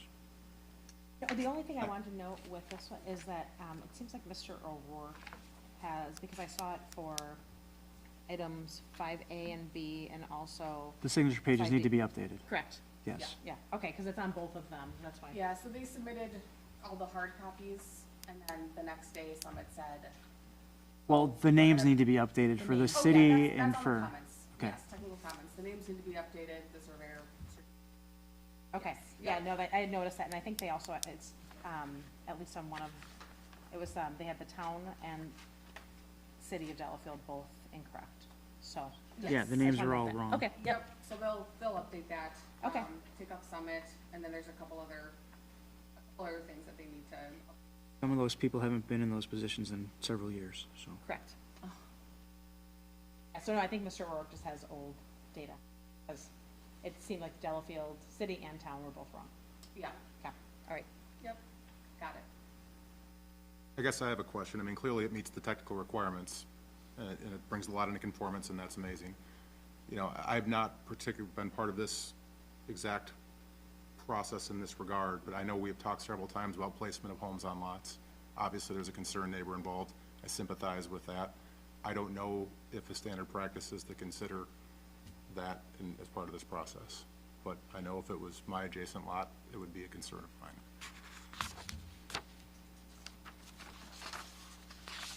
So what's the setback requirement for the new house?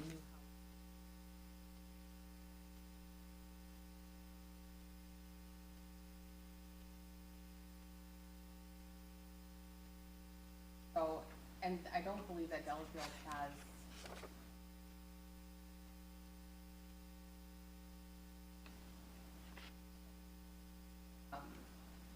so like, Counties would. the county has one, so it depends on where you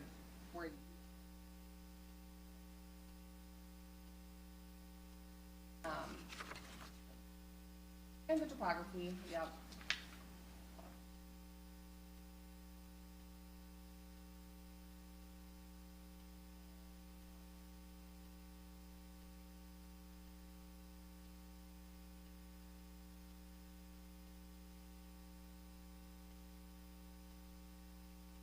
So I do think it's quite possible that someone would build.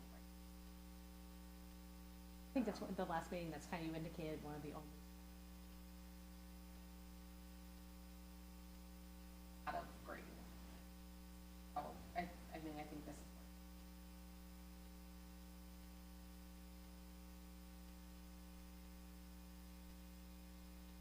You approach the microphone.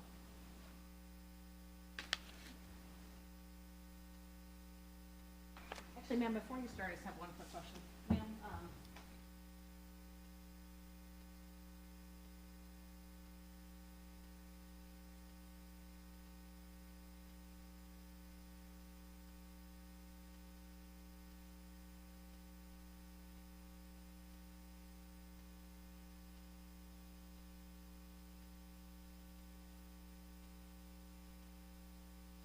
I face north. The property is here. At the lower area is here, which would be next. Higher part is here. So, I mean, how I found out about this is I'm sitting on my back. I bought a house, like I said. Whoever made my house put it. Now I'm seeing that, and then obviously yes, that is concerning to me. Like I said, I get their. well, I was just predicament. asking a question, What? Sorry. where the back of your house was. Sorry. So, thanks. If you go to the microphone, ma'am. Okay, I have this, not quite sure what it is. It's a map, and it shows the property lines, and it shows where the soil borings were taken, the perk test, which is, can I point to, could you bring that? Do you want me to Yeah. I have what you have. Oh, in my great, hand. great, great. That's what I was just kind of alluding to. Right. One's here.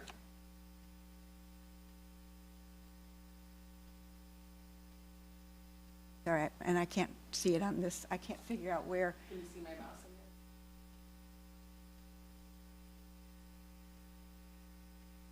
there? The property line is. There's a property line. So one was here, about right here.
stuff and there.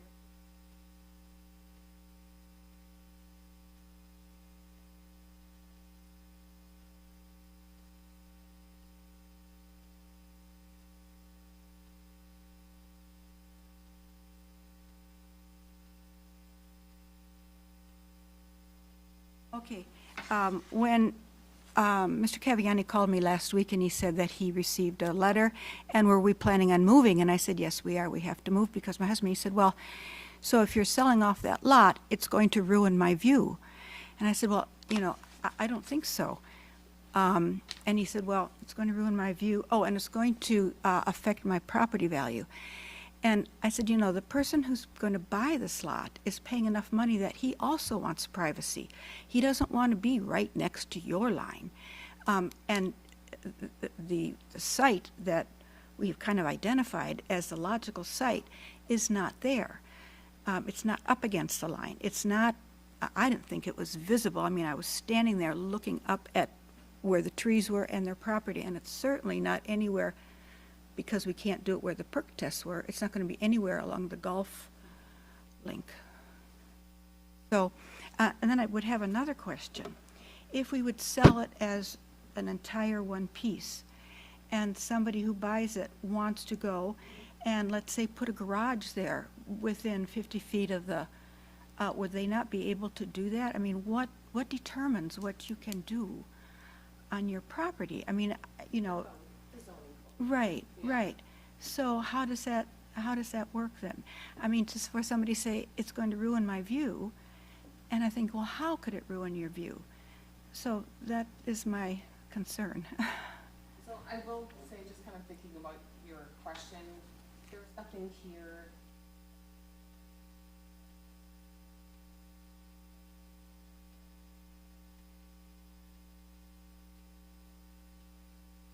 Wetlands or floodplain, or so you would be doing it.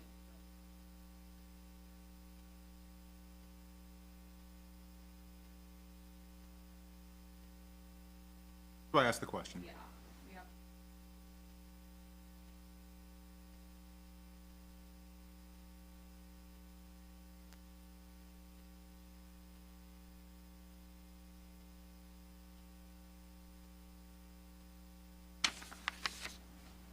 Anyone have additional comments, or want to make? No, I'm gonna move to make a recommendation to the town board to conditionally approve the rezone subject to the following: that documentation from Waukesha County Environmental Health and Division is submitted to the town planner that indicates that suitable soils have been found on the site to allow for a septic system for a new residential home prior to a CSM being recorded. That the proposal zone meets the A1 district to the A2 district and allows for the parcel to subdivide an additional lot. Meets the town and county land use plans. The pro zoning category is consistent with the county zoning district for the parcel and aligns with parcels to the east. As conditioned, the parcels will not be created until and unless it's been demonstrated by the petitioner that suitable soils exist on site to accommodate residential development. Therefore, the proposal meets the purpose and intent of the ordinance. All in any second? All in favor? Aye. Any opposed? Okay, motion carries. And so that was 5A. That was for the rezone. Yes, then 5B. So the next item is the approving the CSM. I'm going to also recommend to the town board to approve the CSM map at W330N247 Kettle Moraine Drive, subject to the following conditions being satisfied prior to the town signing the final certified survey map. 1, the pending rezone from A1 Agriculture District to A2 Rural Home District shall be approved by the county board prior to the town signing the final CSM. We received that documentation from Waukesha County Environmental Health Division indicating the soils are suitable to allow a septic system for the new residential home. A Form A soil test shall be completed and submitted to the town planner for review and approval to ensure any proposed basements on Lot 1 is a minimum of 1 foot above the seasonal high water ground elevation, or that the specific foundation drainage maintenance system is installed to meet this requirement.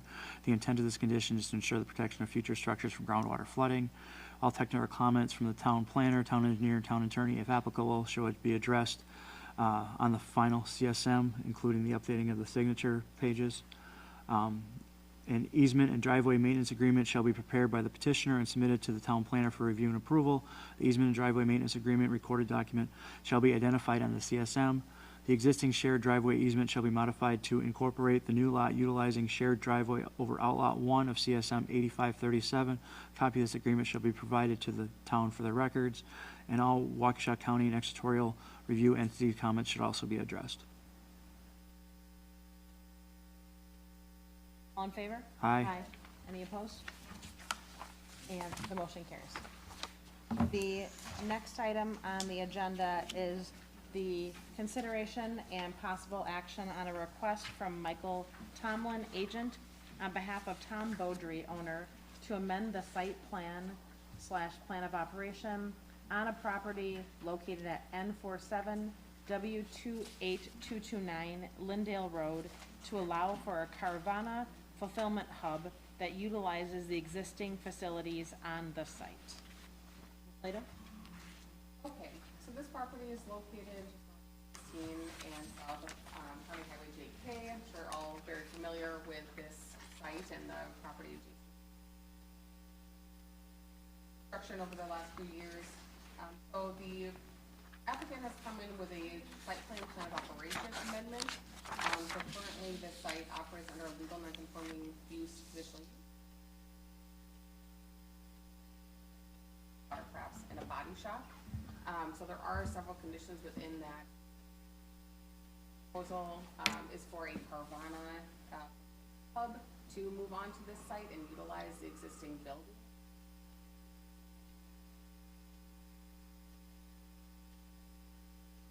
Car gets delivered here and up, or people drive, the staff drives it to their property. So there are no cars for sale outside, there's no test driving on site. The body shop is not going to be used as all of that will be done now.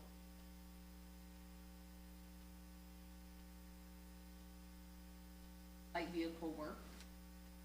There'll be approximately 2 or 50 employees per shift, and there's 2 shifts of employees.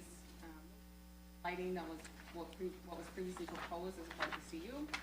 There is no on-site above or below ground fuel storage, which is consistent with the CU.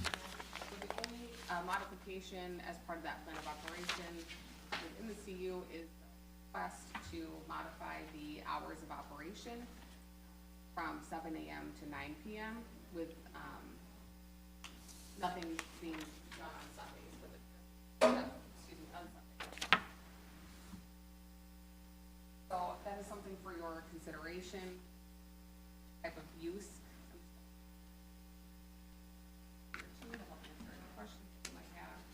The original CU had the hours of operation, it split them up into 2 different types of hours. One was for vehicle sales, and that was Monday through Friday, 9 a.m. to 6 p.m., Saturday, 10 a.m. to 3 p.m., and Sundays closed. And then they had hours of operation for service, so that was 7 a.m. to 4 p.m., with Saturdays and Sundays being closed for service. And they don't, it's not exactly the same type of operation. Nothing's being sold and nothing's really being worked on. So they are proposing a modification to the approved hours of operation via the site plan of operation. And then the sign, the face of the existing sign will be modified, but the sign location and size, that rendering is in your. So there are 2 conditions for consideration. One is that all conditions of the CU remain in effect with the following changes as part of the site plan of operation. That would be the hours of operation and then the body work, being limited to light vehicle detailing and prep for the trade-in vehicles, and that no reconditioning of vehicles. And the second recommended condition is that the operator sign an agreement provided by me as town planner that states all conditions of the conditional use in effect have been reviewed and that they agree to abide by those conditions. I'd like to do that with site plan operator changes to make sure that they see on the property, read them, agree to them, operation as well. So I've got a question. So the site currently operates as Cassandra's Motorsports, and it sounds like then it's going to be operated by someone else, right? Operated by someone else, owned by the same person, yes. Owned by, still by Mr. Beaudry? Correct. Okay, or by his LLC. Yeah. So, I just want to make sure I'm reading this correctly. It says the site operates under a legal non-conforming conditional use that allows for the sale, service, and outside display of vehicles and watercrafts and a body shop. Yeah, so,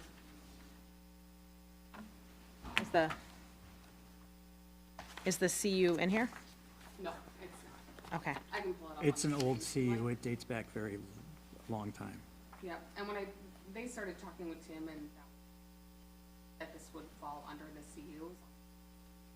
Sale, lease, service, and outside display of new or watercraft body shop without a planting screen or fence to shield the outdoor display. Except for vehicles described in condition E below, which are to be screened from the south. So Tim had felt, and I, under that conditional use.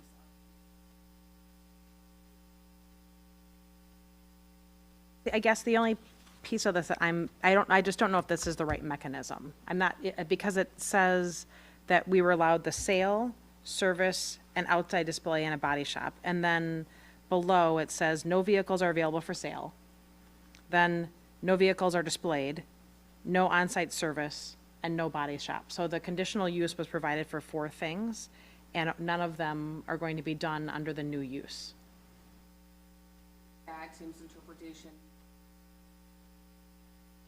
Overall use of the site of cars being outside, which is essentially, or it's actually a more higher intense use.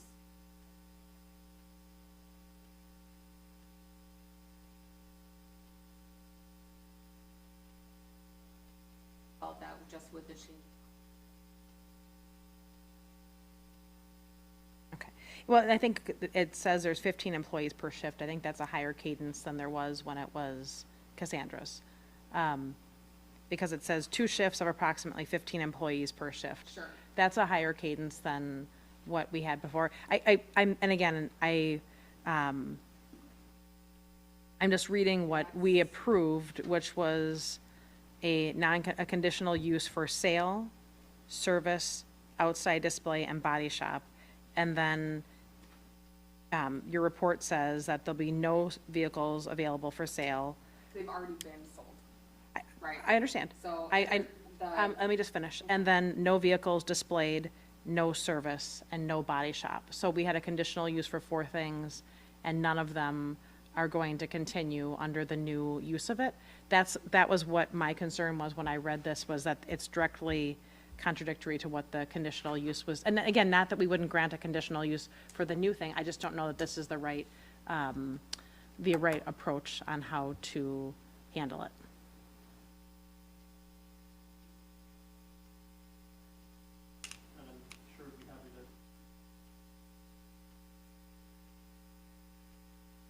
Quick question, I don't know if anybody has the history. When Cassandra's went into business, that a modification of the prior, that a new conditional? I think it was a new. It was a modification Oh, was of it? the old conditional use. We've just been modifying that conditional use for, The prior uses. yeah, the prior answers use was my a, question.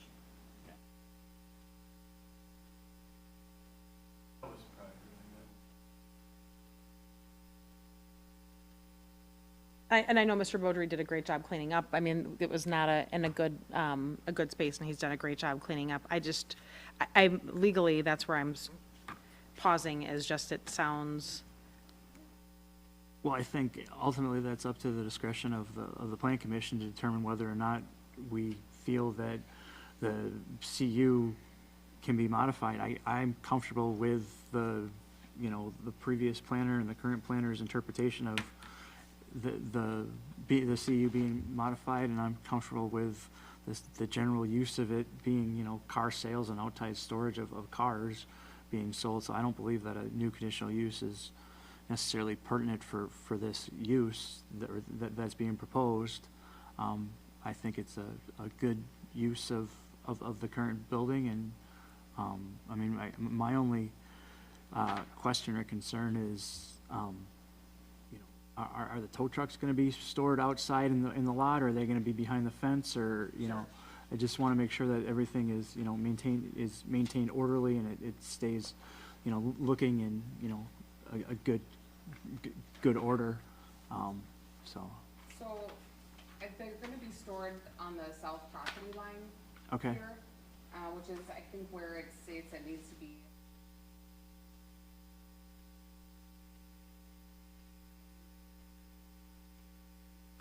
Needed to be on site. Correction. Let me see.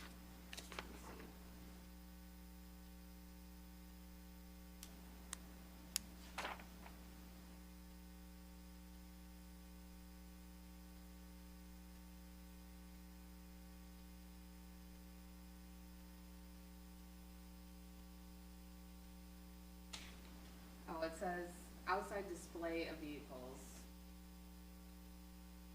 west of the building and south of the showroom. Lands north of the building shall not contain vehicles equipped. So I think that's why this area was kind of shown. Okay. Along the freeway. I'm a little confused.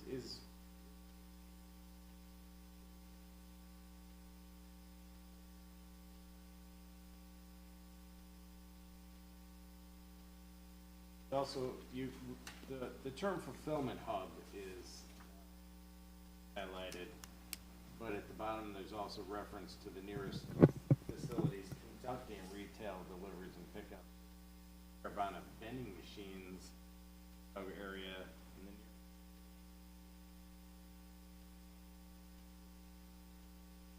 the vending machine or a inspection or reconditioning.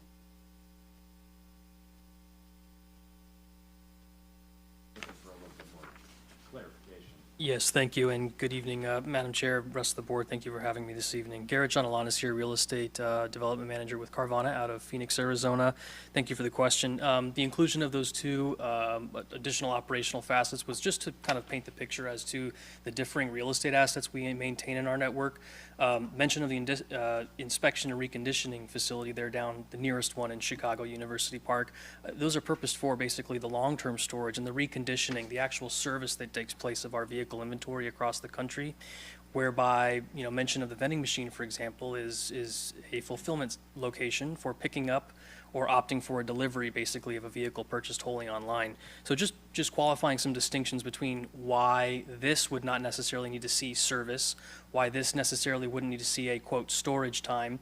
I like to think about the, reference of any vehicle storage here as relative to the prior CUP, referencing more so a dwell time terminology, wherein if vehicles are coming onto the site, they're simply awaiting a 12, 24, 36-hour changeover time before they are then programmed to go into the next delivery of whatever a day's delivery may look like. So those are the distribution point for any deliveries taking place. To the matter of the sales, there isn't necessarily a changing of funds or what have you, or title necessarily, as is typified with a regular automotive dealership. But in the sense that a sale has been conducted online and there's an expectation for a customer finalizing a transaction at either their appointment time for pickup or, when they actually hand over the keys from these delivery vehicles that are, yes, slated along the frontage there, along the property. That's just the qualification that I wanted to speak to with regard to those terminology and the differing real estate uses, basically. What proportion of your transactions are on site? Varies by location, but it might be a 50-50, easiest differentiation to note there. Volume per month? No, I don't have that handy for this location here. This was purposed for a relocation facility in the Milwaukee metropolitan area. Very most recently news is it seems like it might be a secondary location actually for us as a delivery or fulfillment hub. So secondary to the market. So, what's the expectation for the 15 employees? Is that your max of what you're expecting, or is that what's going to be day one? That wouldn't be day one, no. That would be hired up too. So we tried to anticipate by showing the number of haulers there, the number of vehicles staged on the site as kind of a progression. To the two shifts of 15 employees, we call them customer advocates. They're offering basically welcome and intake, any back office component for any registration or paperwork that needs to be tendered at the time of either pickup or a drop off of a vehicle when they're delivering out on those single car Isuzu Rodeo trucks. Yep, there's our site plan there. And then, to the question of, the shifts, there's individuals that are there for lot attendants to basically move inventory around, for the staging for pickups to then be delivered later in the day, later in the shift. Alternatively, the individuals that are actually making the deliveries in the single flatbed car haulers. That's why there's multitude of employees on the two shifts, is because they're out delivering these inventory to a customer specific address. Sometimes folks opt for delivery to their office, for example, if it's a work day.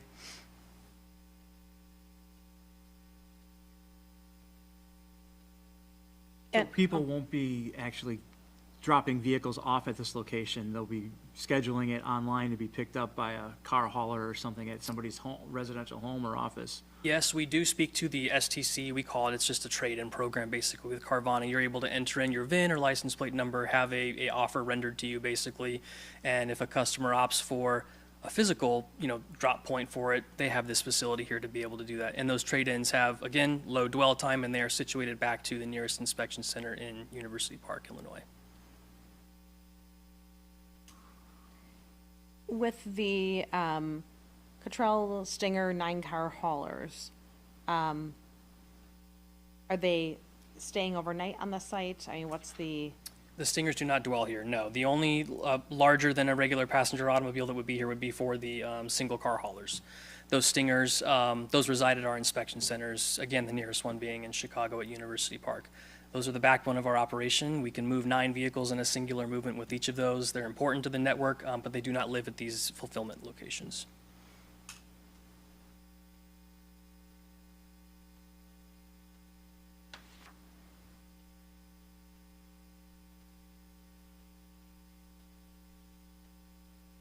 Is the expectation that this site will meet your needs into the future, or are you planning to have to come back to a request for expansion of the building into a parking lot? There's potentiality for expansion. I'm basically running the prospectus for all the additional new site builds coming up, and I have internal documentation that's handed to me for new site identification. Right now, Milwaukee is not slated for a secondary fulfillment hub site after this piece. What happens when we have these facilities, there's on the order of about 60 miles an hour drive time from these points. And this is not just in Wisconsin, this is across our network of fulfillment curbside locations, where those delivery times are going out from that one position on a map. So the more infill we can occur in a metropolitan area, that's kind of shorter turn times basically for our employees, less time stuck in traffic, less fuel necessarily utilized for each of the deliveries. So if we're able to centralize and have more of a position in a market that serves a great number of or proportion of population, that's what we're able to achieve on these ones. So there may be a case where, something in the northern metropolitan area, pops up as a search ring for me, but it is not at this time.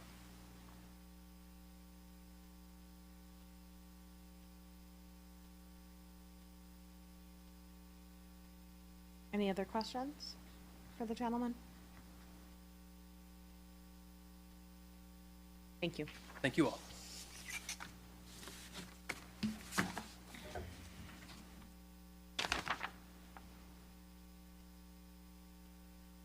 I guess I feel like the use is close enough to the existing that it doesn't, in my mind, rise to the level of completely rewriting the conditional use.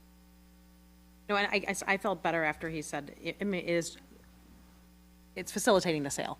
I mean, that makes me, I did not like the components of it, when it said no sale, no this, no that, and I was like, ugh, but the explanation helped. So that's, because how it read, it was, squarely not what the conditional use was, but when he explained that it's facilitating the sale, I feel more comfortable with it.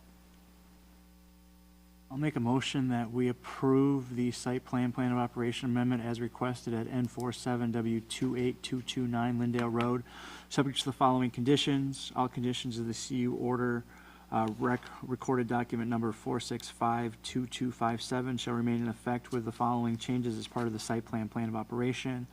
The hours of operation will be modified to read Monday through Saturday from 7 a.m. to 9 p.m. No operations permitted on Sundays. B, the bodywork is limited to light vehicle detailing and prep to vehicle exteriors and interiors on trade-in vehicles as proposed. No reconditioning of vehicles is permitted at this location. And that the operator shall sign an agreement provided by the town planner that states all conditions of the conditional use in effect have been reviewed and operator agrees to abide by the conditions of the conditional use permit unless modified by an amended site plan, plan of operation, or conditional use permit, whichever is applicable that is approved by the town of Delafield. Any second? Second? All in favor? Aye. Aye. Any opposed? Motion carries. And then the final item under new business is the consideration and possible action on a request from David and Andrea, I'm going to say it wrong, so say it right. Mahalovich, N20 W29977 Glen Clove Road for approval of a certified survey map to combine 2 existing lots into 1 lot of record. Tax key number DELT 0810.076. So since this involves me directly, I'm going to leave the room for the discussion and vote.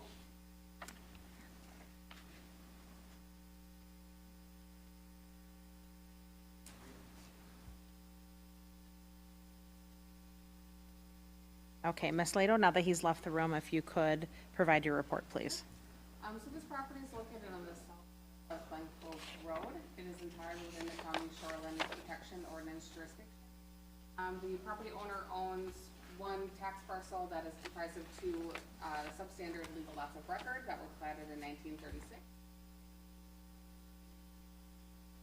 Tax parcel into 1 platted lot of record that would result in a 152 square feet or 0.876 missing Yeah, period there. I looked up Yeah, I looked online and I'm like, something seems wrong. I'm like, how many feet are in an acre? I was like, Just missing the decimal. Okay. That's important. So he is proposing to remove all improvements and construct a new single-family residence that would require zoning permit with the county. And to do that, you need to remove that interior lot line as you see often here around. The certified survey map is being proposed. It does comply with the county's R2 zoning district. It meets actually all, which is kind of rare. Lake Country Trail is to the south. It does have, we had talked last meeting a little bit about that kind of lake access in this area. And that's already as well. There's no environmentally sensitive lands on the property. So the town planner, me, and the engineer, we both reviewed this comments. I'm still waiting on the engineer's final comments before sending them back to the surveyor for revisions, but there was nothing at all that needed to be changed. So I am recommending that you consider, or make a recommendation rather to the town board to approve the CSM subject to just the technical comments by the planner, engineer, and attorney. So you actually comments. So. I mean, this is a pretty standard request, and it's that we handle every month, and I think it's already taxed as 1 parcel, and it's just a matter of erasing the line. Correct. Is what it sounds like. Yep, which we do. lot line removal, so they can. Yes, and this is something we do on a practically monthly basis. Yeah, just make it more conforming and so they can continue with the county process, so. I will make a motion that we recommend to the town board to approve the certified survey map at N20 W29977 Glen Cove Road, subject to the following conditions being satisfied prior to the town signing the final certified survey map. All technical comments of the town planner, town engineer, and town attorney, if applicable, should be addressed on the final CSM, including updating the signature pages, and that all Waukesha County and City of Delafield extraterritorial review entity comments should also be addressed at that time. Any second? Okay. All in favor? Aye. Aye. Any opposed? Okay, the motion carries. And Justine, would you mind going to get David and ask him, and he can come back in then?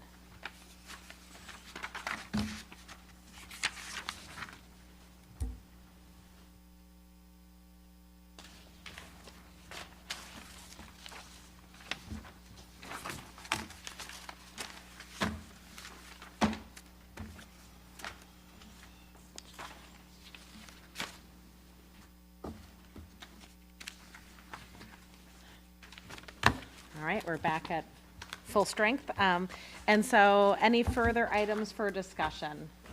Justine or Ms. Lado? No, not for discussion.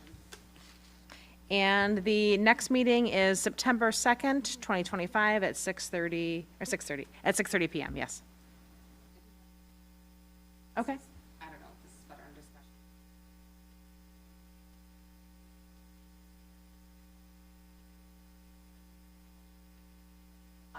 Meeting, we had the CSM. This is the town of Genesee issue. Yes. Okay. So I just want to give you guys an update that I did receive an extension.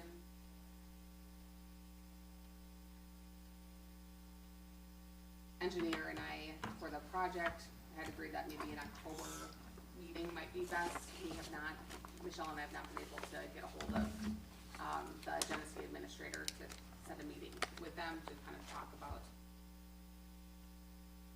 I'm wondering what happened. I just wanted to let you know that it's still pending and we've received all extensions necessary. And I know that there's some changes with, because there's some changes in Genesee that are happening with the leadership, and so, and then with some of the board members, so I don't know if that's why you haven't heard anything, so, That's part of it, yes. okay, Yep. okay, understood. Thank you for the update. Okay, if there's nothing further, any, Motion to adjourn. all in favor? Aye. Aye. Any opposed? Okay, motion carries. Good evening, everyone.